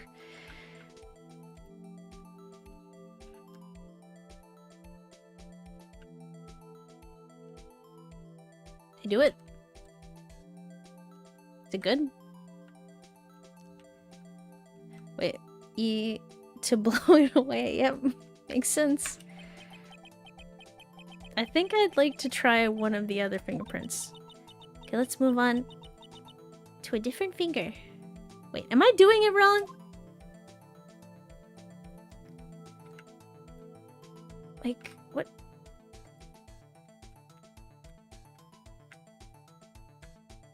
Like, have I... Nick sucks at fingerprinting. Wait, so like... So like, I've got the fingerprint powder, right? Here, you want me to use excess? Here we go. All the powder. Enjoy this. Overdusting it with everything I've got. So much powder. Okay, now I'm gonna blow.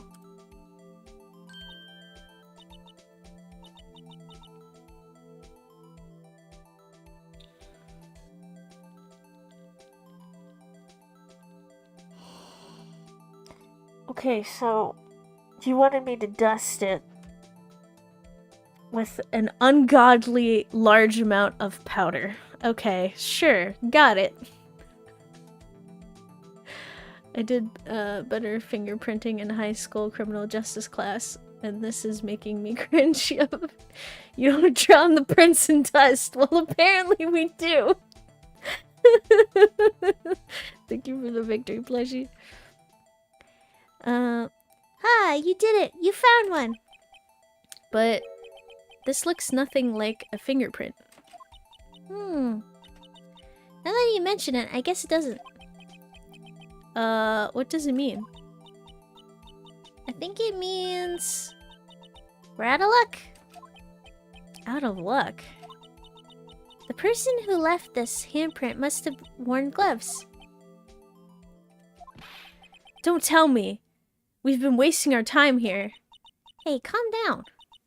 That's just the way it goes sometimes with scientific investigators. But it does seem a shame. While we're at it, why don't we look for other prints? Other prints? Looking at the locker door again, look at the locker door again closely. Yeah, there's something off right down there. It seems like there are fingerprints outside the bloody handprint as well. Let's see if we can find a clear print. Fingerprints outside the blood. Got it. Alright. Time to turn this into a polar bear in a snowstorm. Let's go.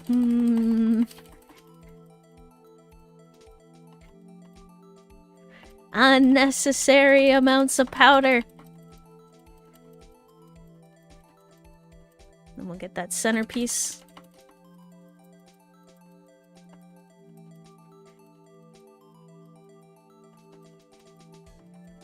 All the spots. I don't want to see any blue through this.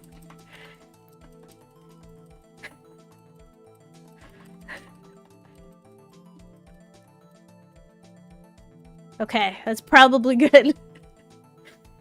Do a line of powder. Look at this. Oh! We got it! We got a fingerprint! Yay! A print so clear it's dazzling! Dazzling? Anyway, this print took a lot of effort to find. Let's match it up right away. So we're not done yet. This is quite a process. Well, there's no point in finding a fingerprint and not knowing who the owner is, right? I guess she's right. Phoenix, my god. Look at the fingerprint data we got from Mr. Edgeworth. And point out the person you think left these prints. Huh? How am I supposed to know who it was? Oh my god, Phoenix. I could make a pretty good guess. The bloody handprint and the fingerprints are in different places, right? That means that the prints probably don't have anything to do with our case. So whose fingerprints would most likely we most likely find on this evidence locker? I don't know. Perhaps it is the man who owns the locker?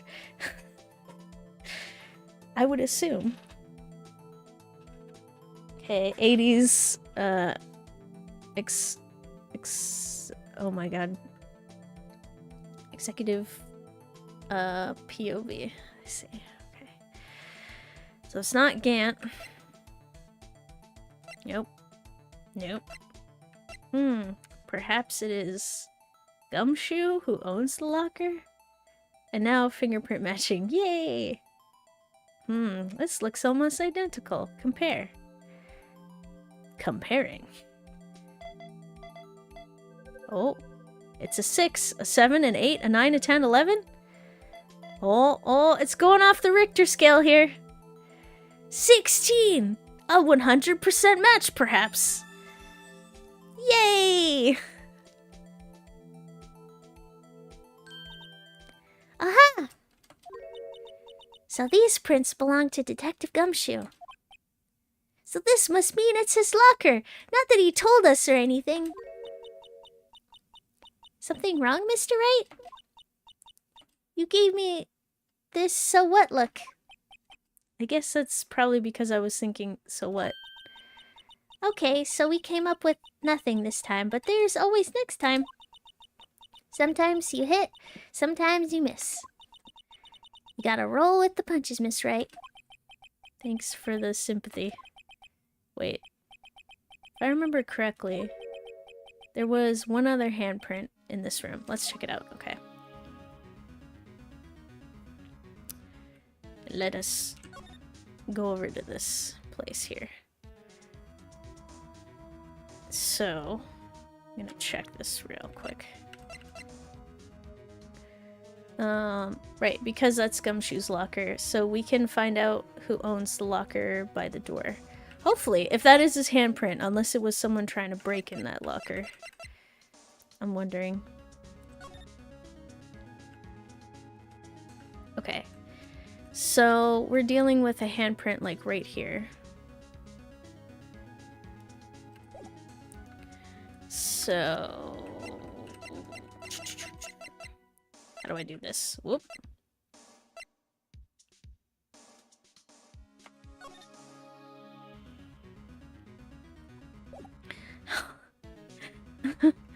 Do I just click on the locker? Like, what? How do I...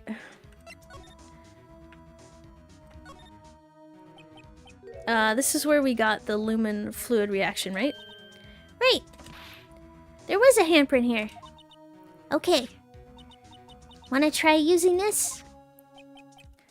There go. Her eyes sparkling again. Check for prints. Okay, let's check for prints. That's the spirit. Oh, but I have to warn you about something first. What? The area with the blood was wiped away, right? We only ended up finding it using chemical means. Any prints in that area will have been wiped away too. Oh, right. So that means no prints.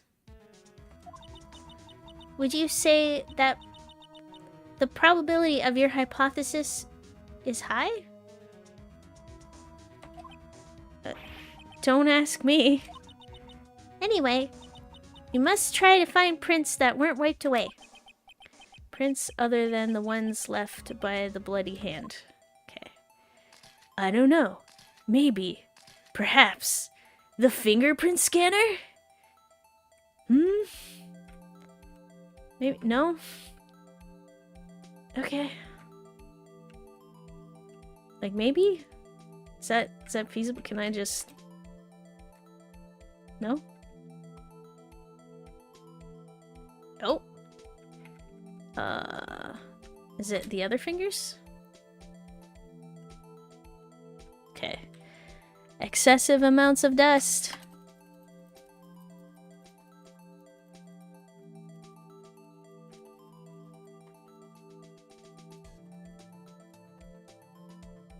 Woo! This is how I want my powdered donuts to look like. I don't want to see any donut underneath.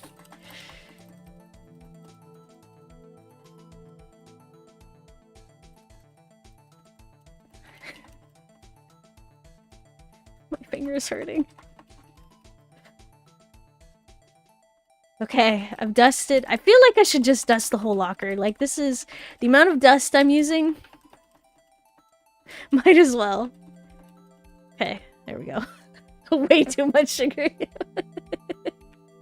Party like it's 1989 in Miami. Dust the entire room. Yeah, why aren't we doing that? Oh, we got something.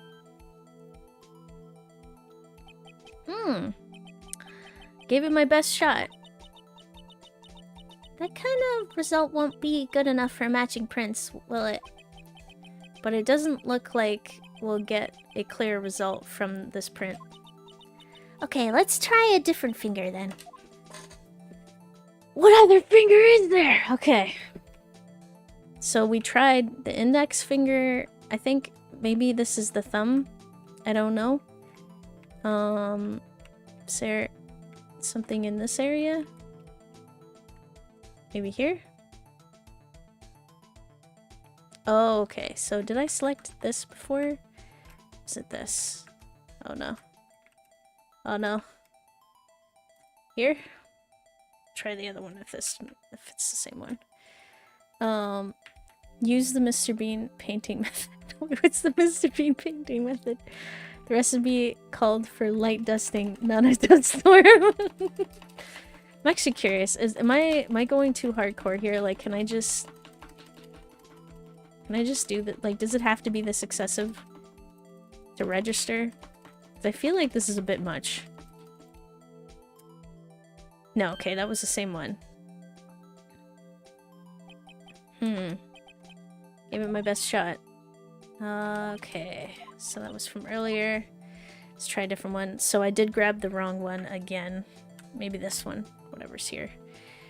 Okay, let's try that again. Pinky? I think so. Oh. Alright, so that is my alarm. So I will be taking a second break. And then we'll dust this ring finger? I guess, maybe?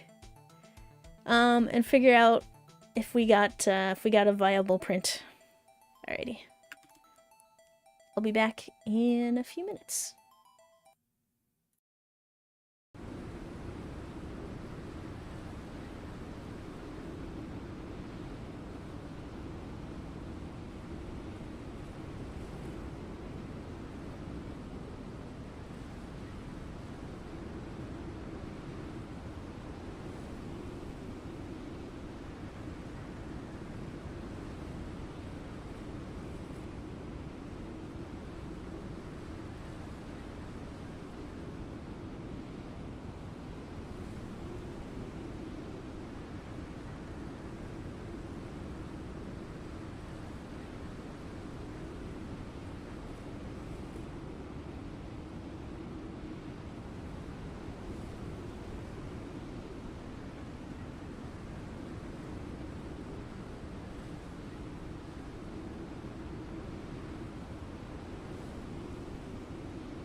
I am back, ready to continue. Also, thank you, Pokefan. I appreciate it. But yeah, I agree. Ow. Some days are kind of, bad for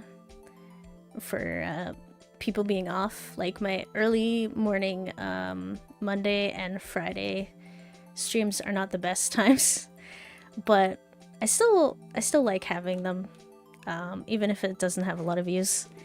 And thank you for the welcome back plushies.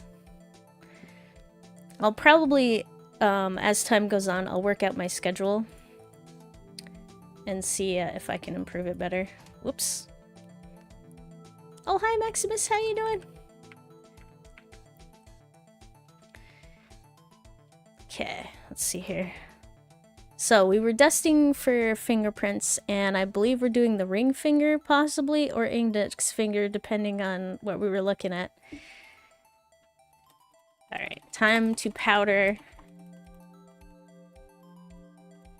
this whole area. Unnecessary amounts of powdered sugar. No, I think we were eating donuts. Oh yeah, that's right. We're playing Donut Simulator. We're not investigating crimes. Something fingerprints. The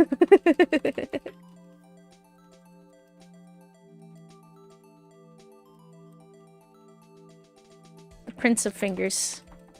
Okay. Possibly enough. Let's go. Yay! Okay, so I have a fingerprint. Now it's time to match it. So this could be the person who wiped their hand. Which was... Okay, so someone had blood.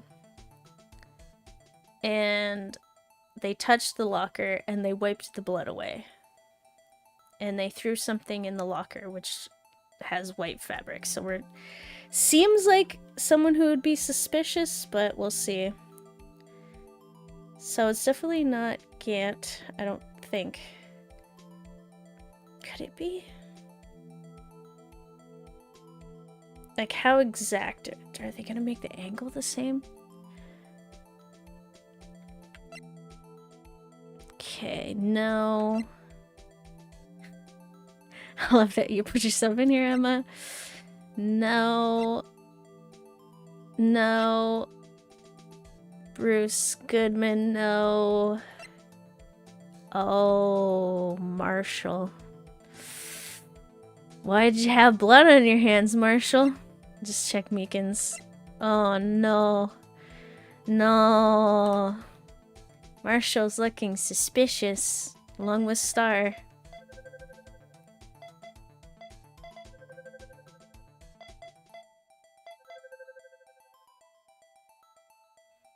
What program are we using? Do we have a computer that I didn't know about? Maybe he handled the locker after pricking his hand on the cactus? Maybe. That's actually pretty logical there. Hey, these fingerprints, they... Whose are they? Whose? Is it someone I know? Yes. Yes, it is. Wait. Maybe he... Okay, this is too easy to be exactly right. Let's see. It's Officer Marshall. Huh? Officer Jake Marshall. Marshall fingerprints added to the court record. That's gotta be a coincidence. He's not involved in the crime. Emma. This is decidedly different from Detective Gumshoe's prints. The luminal reaction, the blood and the fingerprints are in the same place. Oh. Oh. So we have Jake Marshall's fingerprints. On a wiped blood stain. Okay, let's be honest here. What actually happened?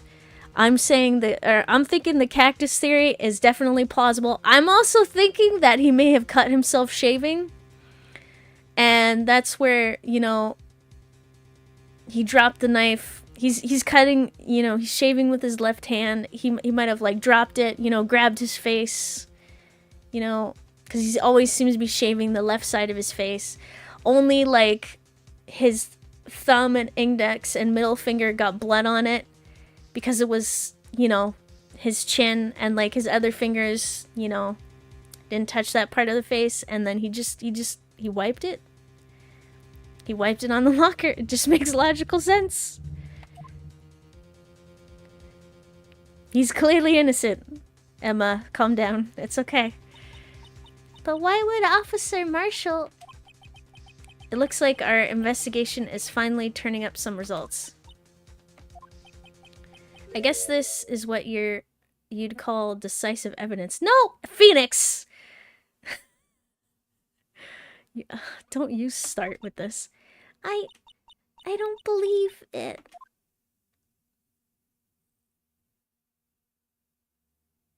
I find it very suspicious that we were able to get his fingerprints when it's clear that someone was wearing gloves and got a bloody handprint somewhere. Bad, Nick. Decisive evidence is never decisive in these games. Yeah. He's making its assumptions here. I don't like it. Okay. So, we got that. Uh-oh. We're just taking this to court? We're not asking Marshall about anything? Oh my god.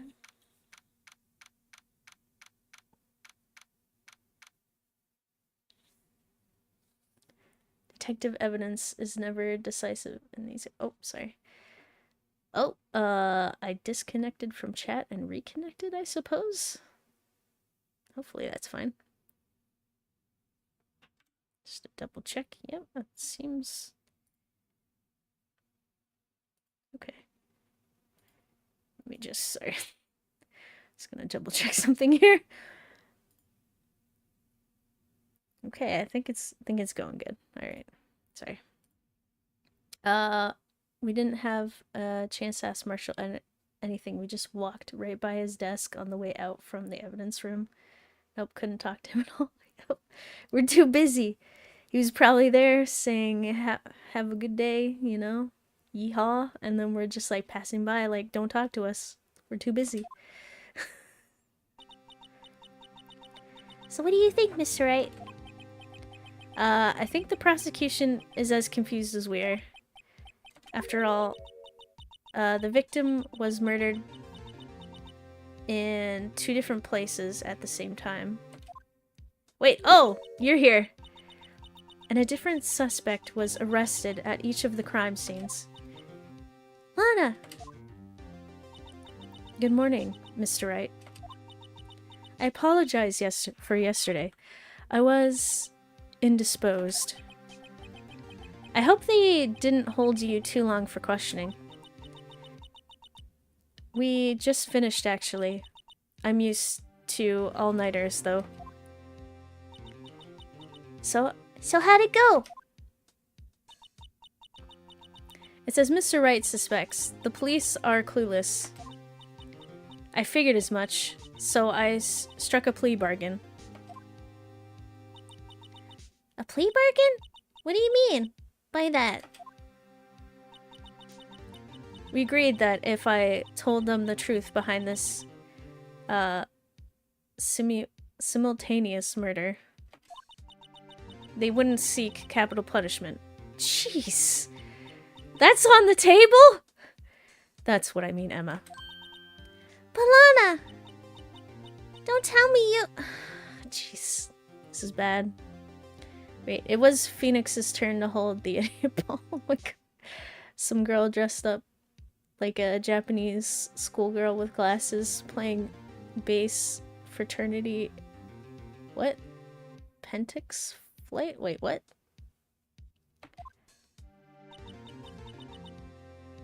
Much to my regret, I'm as much in the dark about this as they are. This guy. We found trace evidence of a certain person in the police department's evidence room.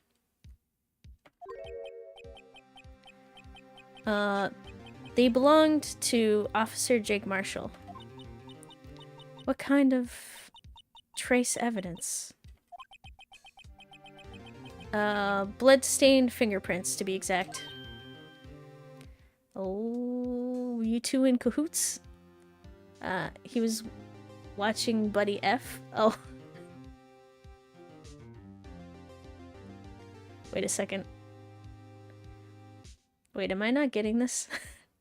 Some girl dressed up like a Japanese girl with glasses saying, ah! I got it. Kinda, not really. That's the trump card I have up my sleeve today. You do understand what this means, don't you?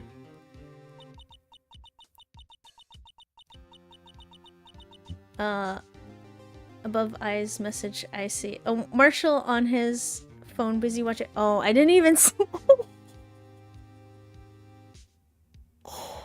Oh, I need to pay attention. My apologies. But yes, Buddy F. I've heard of them. They're pretty good. In order to defend my sister, you're going to accuse Mr. Marshall? We have to play the cards we're dealt. Isn't that right, Miss Guy? Do what you have to do, Mr. Wright. Okay. He is all punchline all the time. Damn it, I said it well. I'm sorry.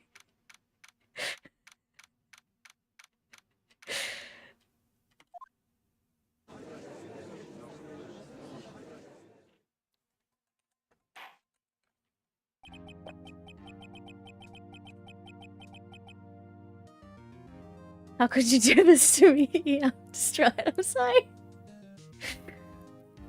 I'm sorry, my confusion happens way too often and I mess a lot of things up.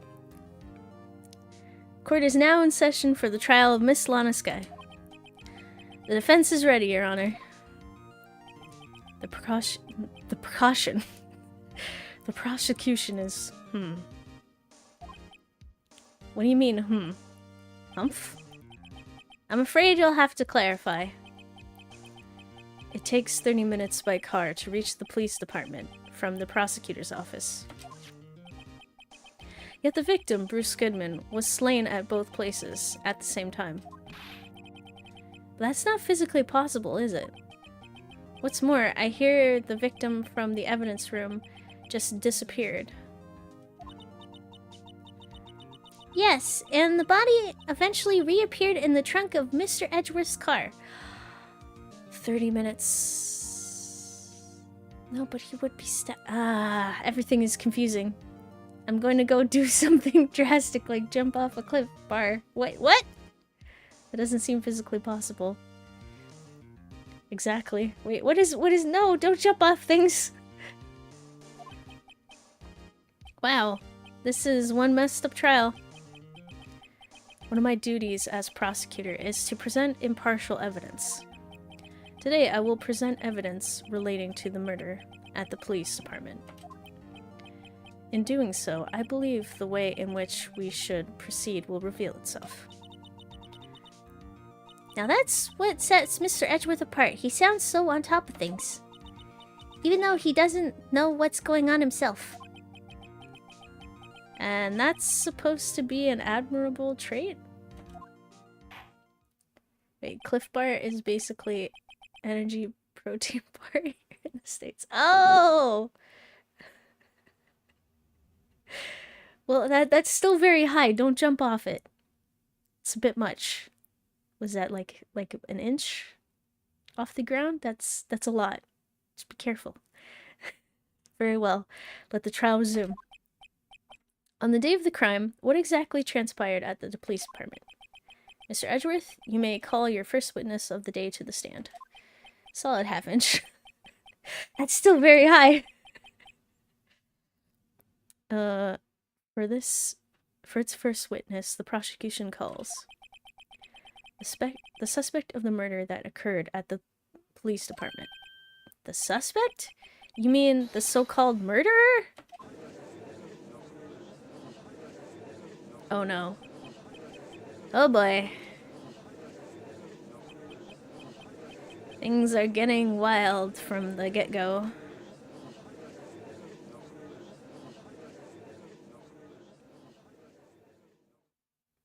Officer Meekins! Will the witness please state his name and occupation? Yes, sir! I'm Officer Mike Meekins, sir. My occupation is, that would be murderer, sir!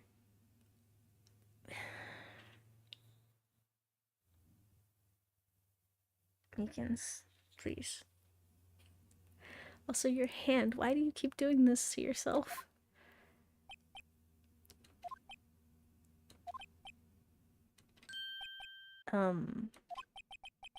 So you're telling us you're a professional killer? Sir, it was me, sir. I'm the one who did it. I'll never kill anyone again, sir. You've got to believe me, sir. Actually, what we'd like to hear from you is, sir, I'm what you would call part of the younger generation, sir. A person in action adults can't possibly comprehend. Please, Mr. Edgeworth, sir, help me, sir.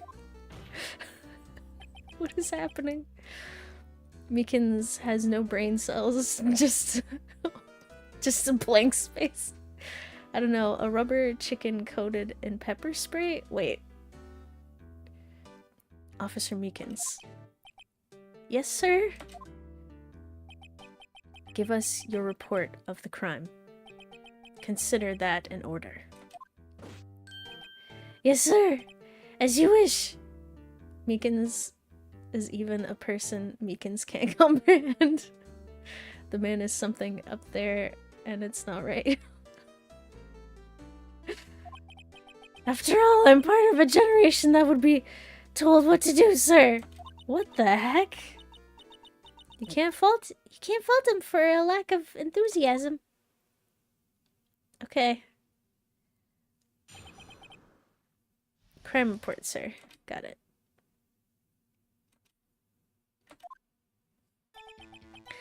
Although it's not my normal duty, I was assigned to guard the evidence room that day. I spotted a suspicious man on the security screen and rushed into the room. I was only doing what I was trained to do, sir. I was suddenly attacked. I fought for my life. And then I did it.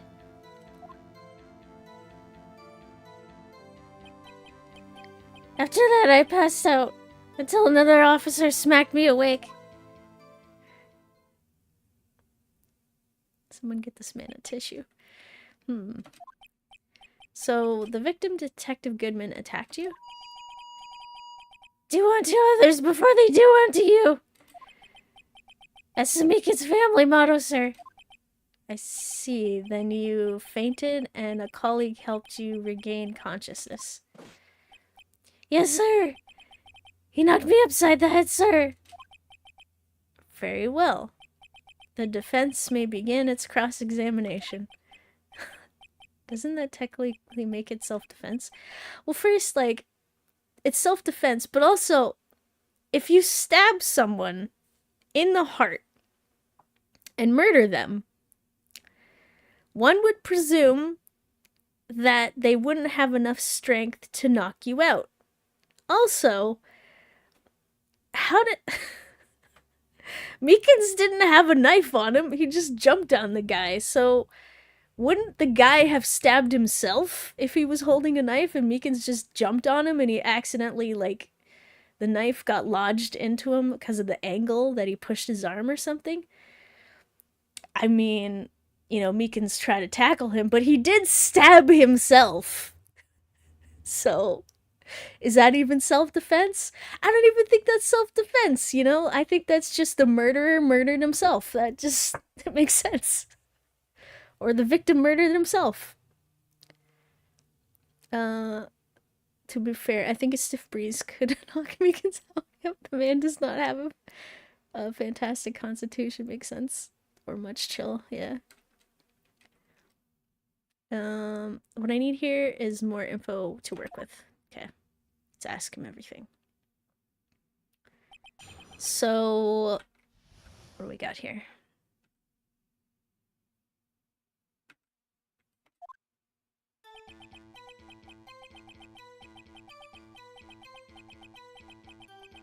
Okay. So, why were you assigned that day? Mr. Meekins, you work in the General Affairs Department, do you not? Yes, sir. I am in charge of hiring new recruits, sir. Yikes. Now there's a scary thought. Evidence transferal was taking place on the day of the crime, which meant many officers were given special tasks not, or... Oh my gosh, my brain. Ordinarily performed. I was in charge of guarding the Blue Badger, sir. The Blue Badger? Yes, sir. The lovely police mascot created by the Chief of Detectives, sir. Wait, so Meekins was the one who took it away? I was too sure it wasn't broken during the transferal process. That was my sole mission for the day, sir.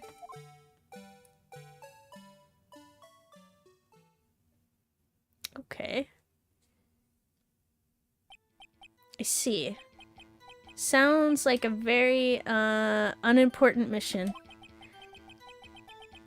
After the award ceremony finished that day, there were so many people running around that I relocated the Blue Badger to the evidence room. Oh, so that's why you went to the evidence room. Tell us, what did you see when you got there?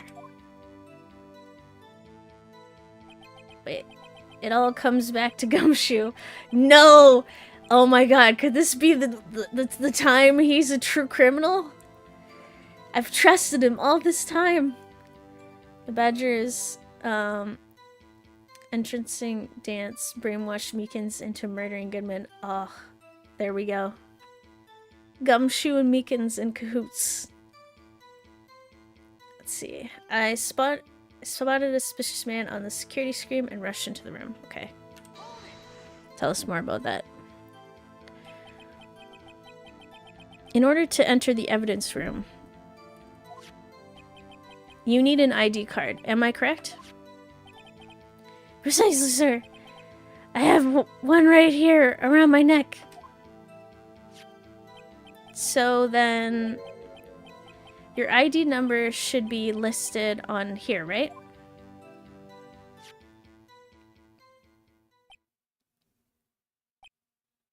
You went in twice. There it is! I found it! There's the one right there. Could you please read us the number? Yes, sir! It's I knew it! 4989596. That's my number, sir. I see. Why did you go in twice? Huh? But the number 4989596 has been recorded twice. It's shown as being used twice. Please explain, witness. It's no real mystery, sir. The first time is when I relocated the Blue Badger to the evidence room. And the second time is when I went to go get him after everything settled down. I see. So it was during the second time that... When? Yes, sir. That was when I spotted the man on the security screen. Okay. Data added to the card. ID card record. Got it.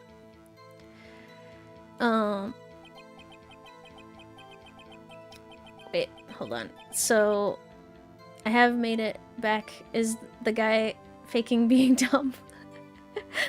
I don't know if he's faking. Not yet, as far as we can tell. He just seems to be like that. Now this is Meekins being full Meekins.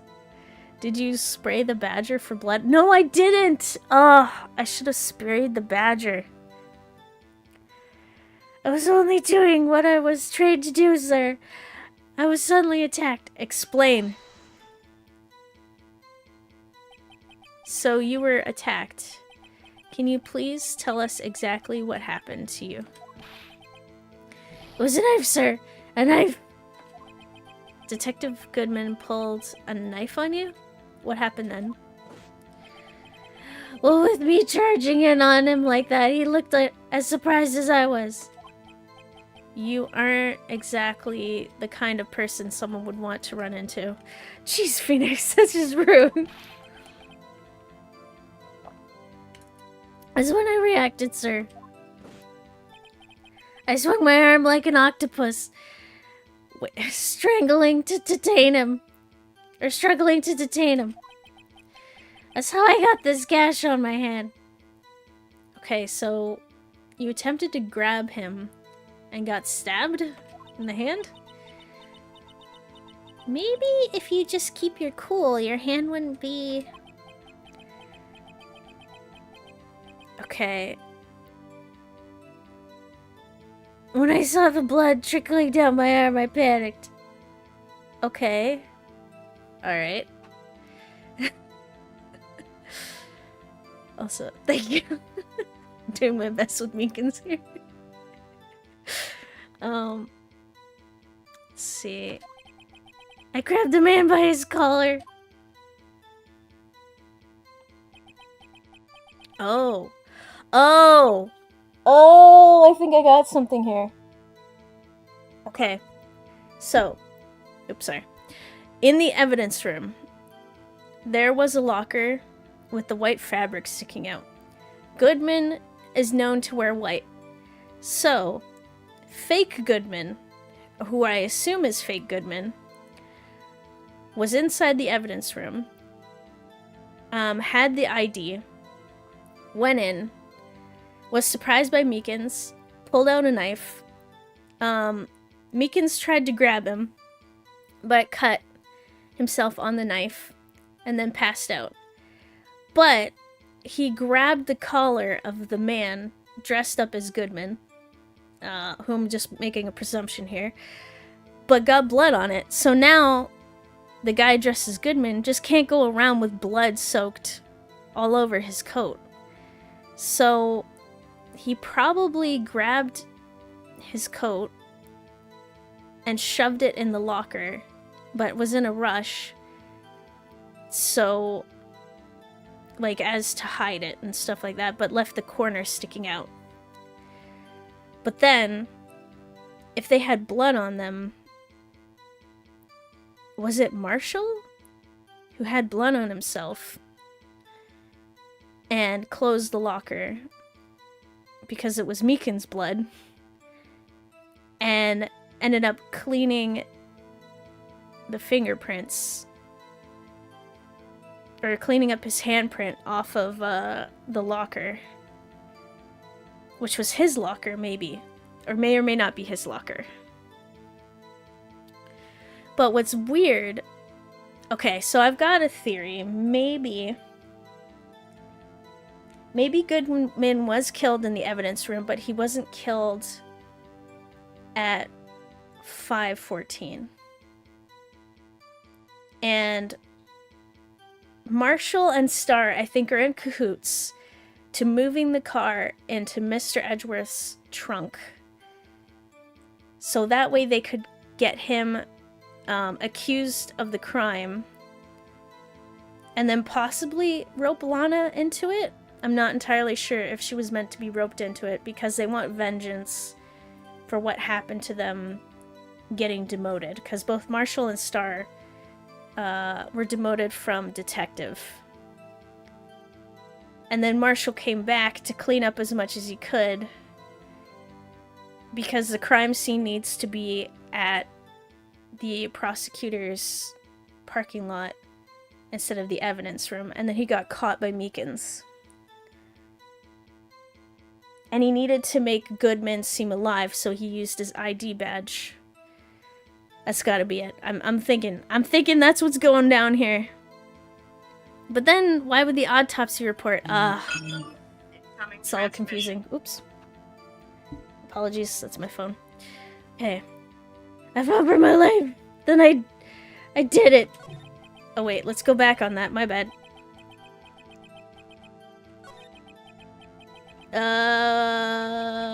Alright. What exactly do you mean when you say you did it? I know I don't look the type, but I'm really into kung fu films, sir. The man let his guard down for just an instant. So I snatched his knife from him. What? You took his knife? Wait, hold the phone. So you got stabbed in your hand because you grabbed for the knife, I guess. And it made you panic, so you grabbed onto their collar and then didn't pass out and attempted to grab his knife? I spun him around and around and performed... Wait, I spun him around and performed a disarming maneuver. I made sure to close my eyes like a man. Wait. See. He must have been desperate. Next thing I knew, his white collar was drenched in a sea of my blood. And then the next thing I knew... Yes? He punched me right in my face, sir! Okay. Wait a minute. Goodman was just moving that knife as part of transferal. Yeah,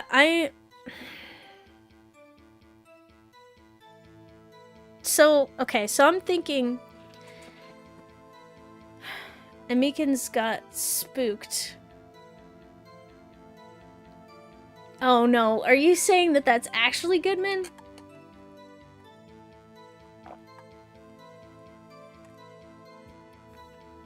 Amikins got spooked and, like, assaulted someone, Officer Goodman, and ended up drenching him in his own blood? Or... That's... And Meekins got... Oh, wait, sorry, I'm rereading that. Think about it. Possibly? Wait, so are we thinking this is actually Goodman? Meekins took the knife. Okay, he took the knife. The knife used in the murder.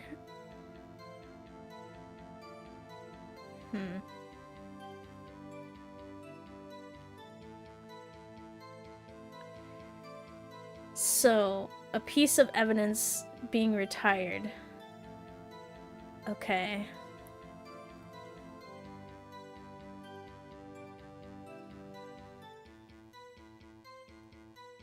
And Goodman, wait a minute. Are we assuming that oh my god, okay. Crazy other theory. Goodman, Starr, and Marshall are all in cahoots because they were affected by, like, negatively by the case, SL9.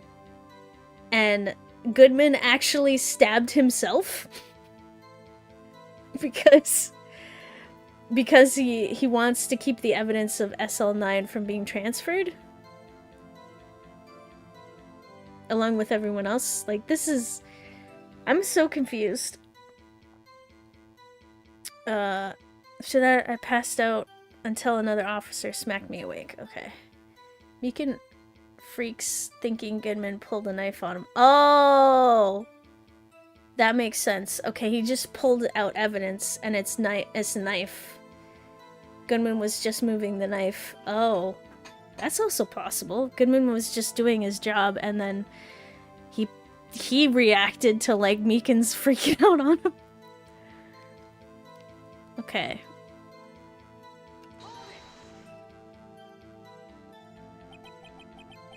About what time did you regain consciousness?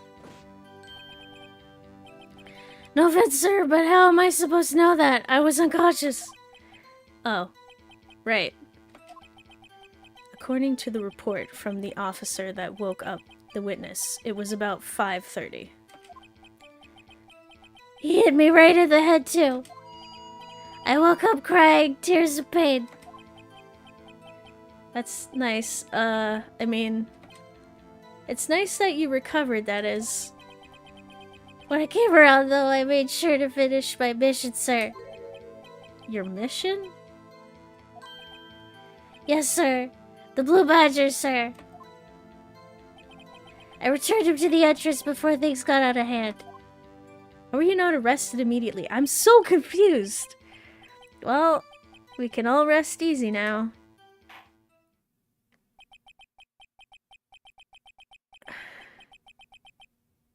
No, Judge, I don't think we have an accurate picture at all as to what the heck happened. This is so confusing. Wait. The Blue Badger must survive. I'm also... Okay, so I'm mainly confused because supposedly Goodman was at the police department at 5:14. Yet it's a half an hour drive from the department to the parking lot where he also died and where his body was recovered. So, like, he can teleport, can't he? He's just... He's has the capabilities of teleportation and it explains everything. He teleported upon death because it was too much of a shock. And he was thinking about Edgeworth for whatever reason and popped in his trunk. Yes, Your Honor. Only one thing remains unclear. Was the man this officer murdered really the victim? That's a good question. Some other dead dude wearing Goodman's face. Oh boy. He's got a point. Yes, Officer Meekins? With regards to that, sir,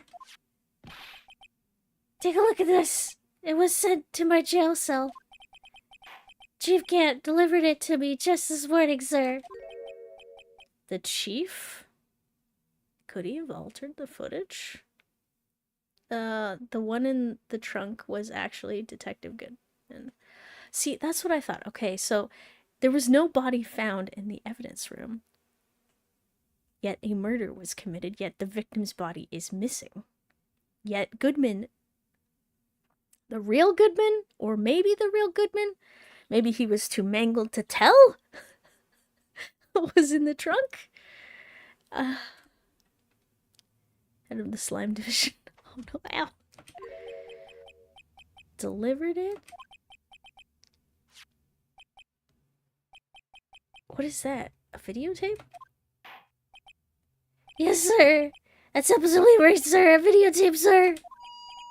It contains footage from the security camera in the evidence room. Whoa, dude. Shouldn't this have been submitted earlier? What? But I specifically asked if there was such a tape.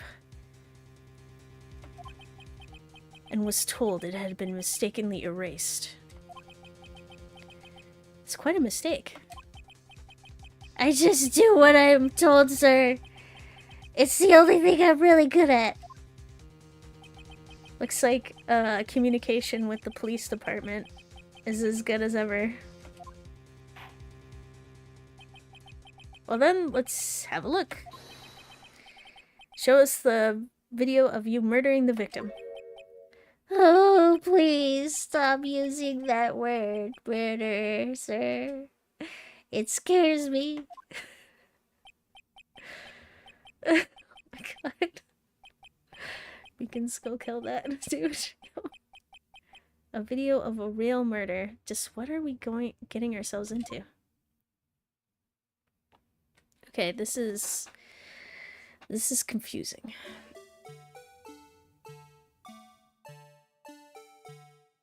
That is horrific. I need to bleach my eyes.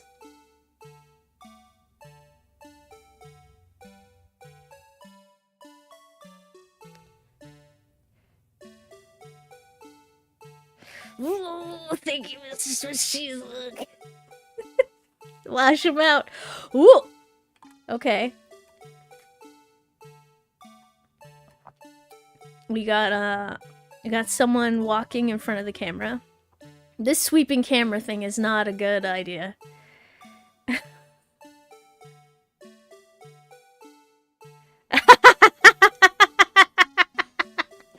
Covered his face. That's hilarious. It's almost as if it was planned.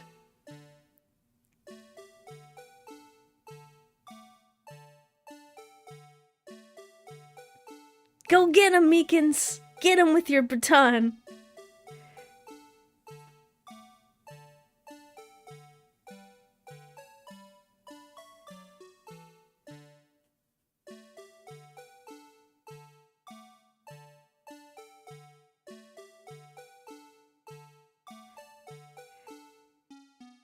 The timing and everything.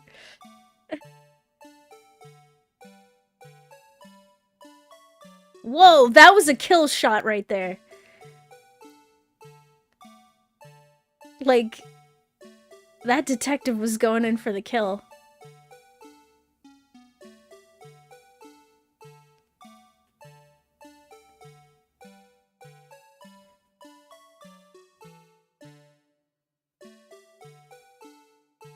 Gumshoe.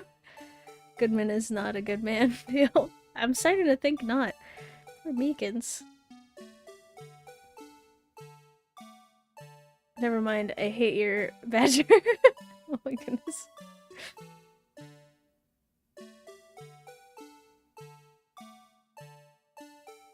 I guess that's it.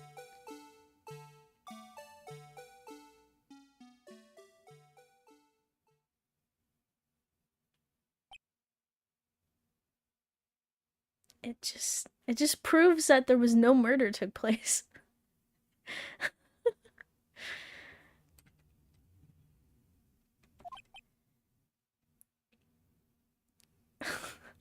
Edgeworth, you could. I think we should get him some tea. Maybe something herbal. Like, relaxing. Maybe some lavender, chamomile. I don't know, something. Well, I believe we're all thinking the same thing. How can we deal with these unsettling feelings stirring within us? What the hell was that wriggling piece of plywood? That wriggling piece of plywood was the work of Gumshoe. His magnum opus. You have abused him for the last time, Miles. You do not deserve Gumshoe. Sir, that is the pride and joy of the entire Criminal Affairs Department, sir. It's the Blue Badger, sir. Why am I not surprised this isn't going smoothly? Security video added to the court record. Yes. Well, anyway. This tape seems to prove that the witness did indeed encounter, someone in the evidence room. And some sort of, activity did take place. Your Honor, instead of relying on clearly incomplete footage, the witness's testimony will suffice. I don't think it does. Is that alright with you, Officer Meekins? Guys. Yes, sir. As you wish, sir. Okay. Mystery Man? Okay. Do you remember what he looked like? By chance?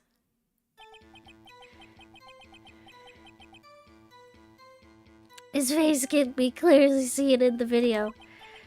But there's no question that the other person was Detective Goodman, sir. I mean, he opened the locker, which required Detective Goodman's fingerprint to do. The locker he opened is unquestionably Detective Goodman's locker, sir. So it must be him. No one else could have unlocked it.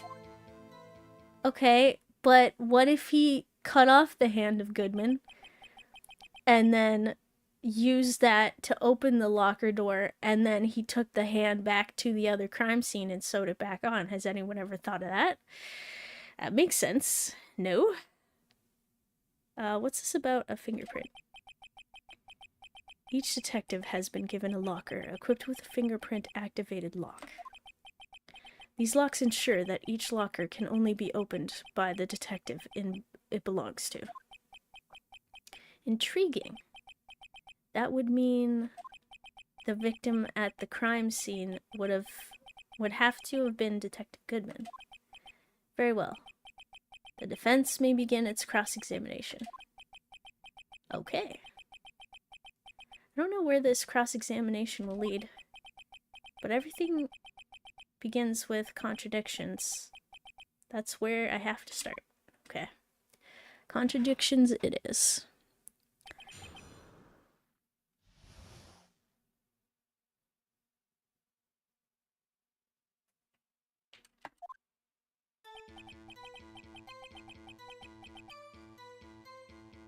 Okay.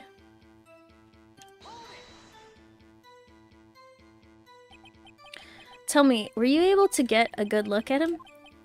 At the face of the man who attacked you with a knife?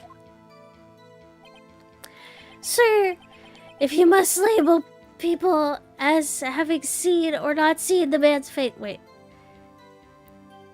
Okay.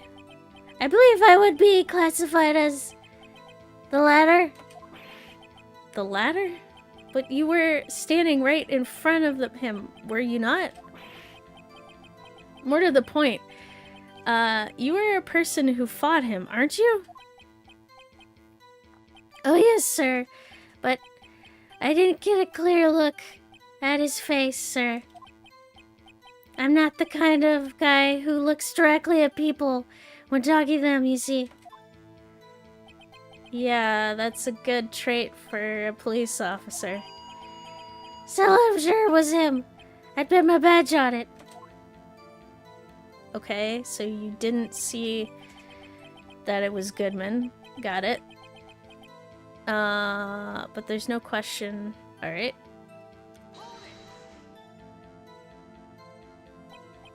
But you don't know that for sure, do you? You never actually saw Detective Goodsman's face. Well, I suppose you might say that. That is if you must label people as having seen or not seen it. Since his face can't be identified in the video, only you can verify it. Why is everyone looking at me? If I had to label your stares as disturbing or... Meekins. Having been shown in a questionable video at best, we are not in the best of moods. Now please be more certain when you testify. Yes, sir.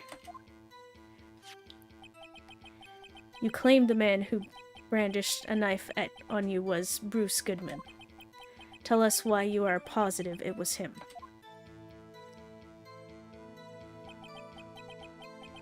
Okay, so he opened the locker. Let's press that. Hitman NPC over here. Yeah. About these lockers, is there no other way to open them? No, sir. I myself tried all kinds of methods in the past. They only respond to the registered fingerprints, sir.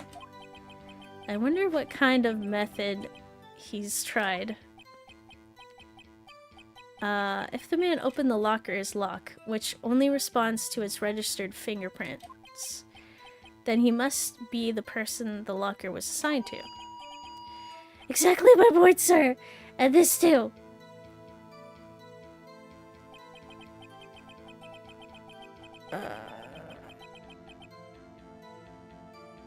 Okay. Unquestionably Goodman's locker, got it.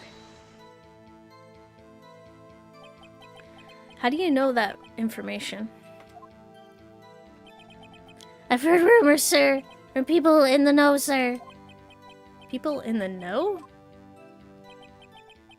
The workers in the department cafeteria, sir.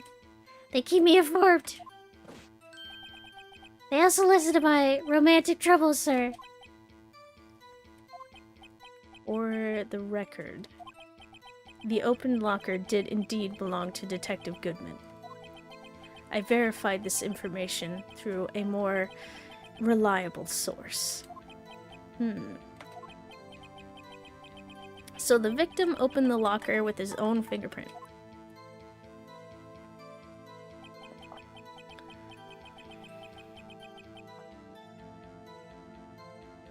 Okay.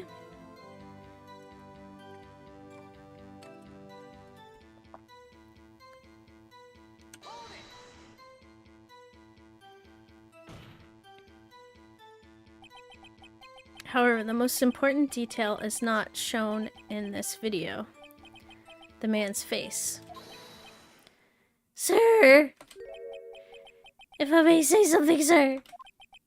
Please do. After all, you are the one being examined.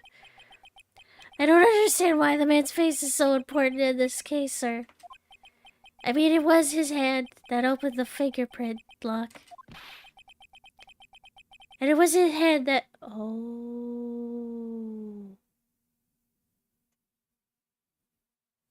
Oh. There was a glove at the scene of the crime.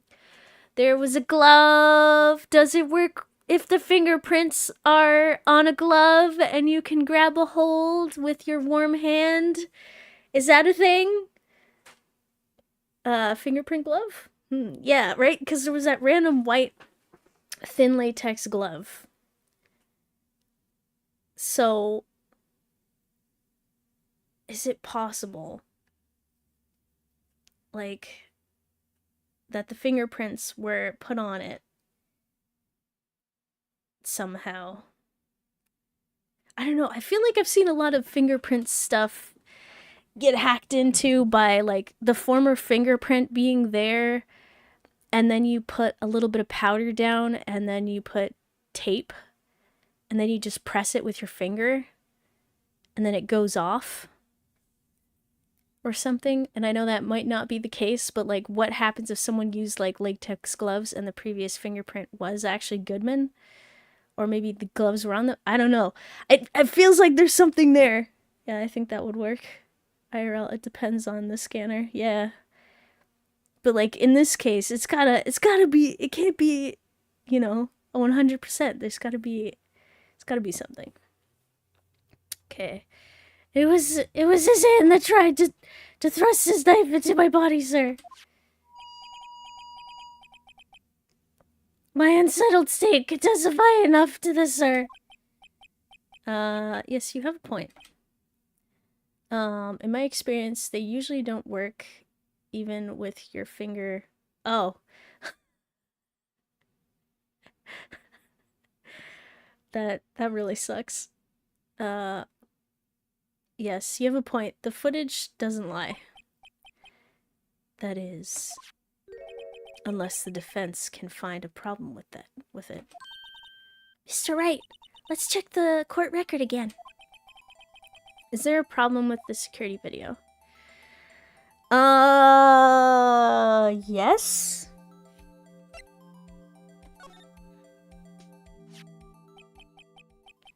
Regarding the video contained on this tape, there is one thing in particular that seems rather strange.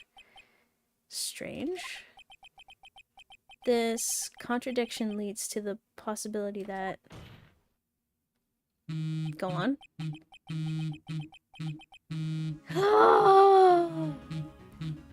And we're gonna have to end on that conclusion. The man may not have been Detective Goodman? Who would have thought? Alright, I guess we'll have to see if there's any evidence of that. Find out next time, yep. We'll have to continue next week. No one predicted it. Ow. Ow. Alrighty. So, on mystery. Oh my goodness. Thanks for coming. Alright, so for now, I'll put up some scheduling information. So I regularly stream from Mondays to Fridays, 2 times each day, and I usually play mystery games on Mondays. So right now I've been playing Phoenix Wright Ace Attorney for my earlier stream and Ghost Trick for my evening stream. So in approximately 4 hours from now, I'll be playing some Ghost Trick. So I'll continue this next week, Monday, same time.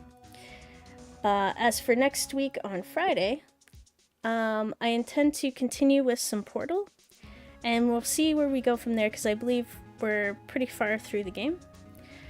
And then for the evening, I'll be starting Dishonored Death of the Outsider. Saturday will be some Project Zomboid and some Alan Wake 2. Then Sunday should, if I can get it working, will be some Amnesia the Bunker and probably a new game. I usually stream Alan Wake 2 on the evening stream of Sunday, but we might be ending it next Saturday, so I will probably be picking a new game, possibly Prey, Control, Darkwood, or something. It just depends what everyone's feeling. Alrighty, so for now, thanks so much for coming. Hope you have a great rest of your day, and I hope to see you again. Alrighty.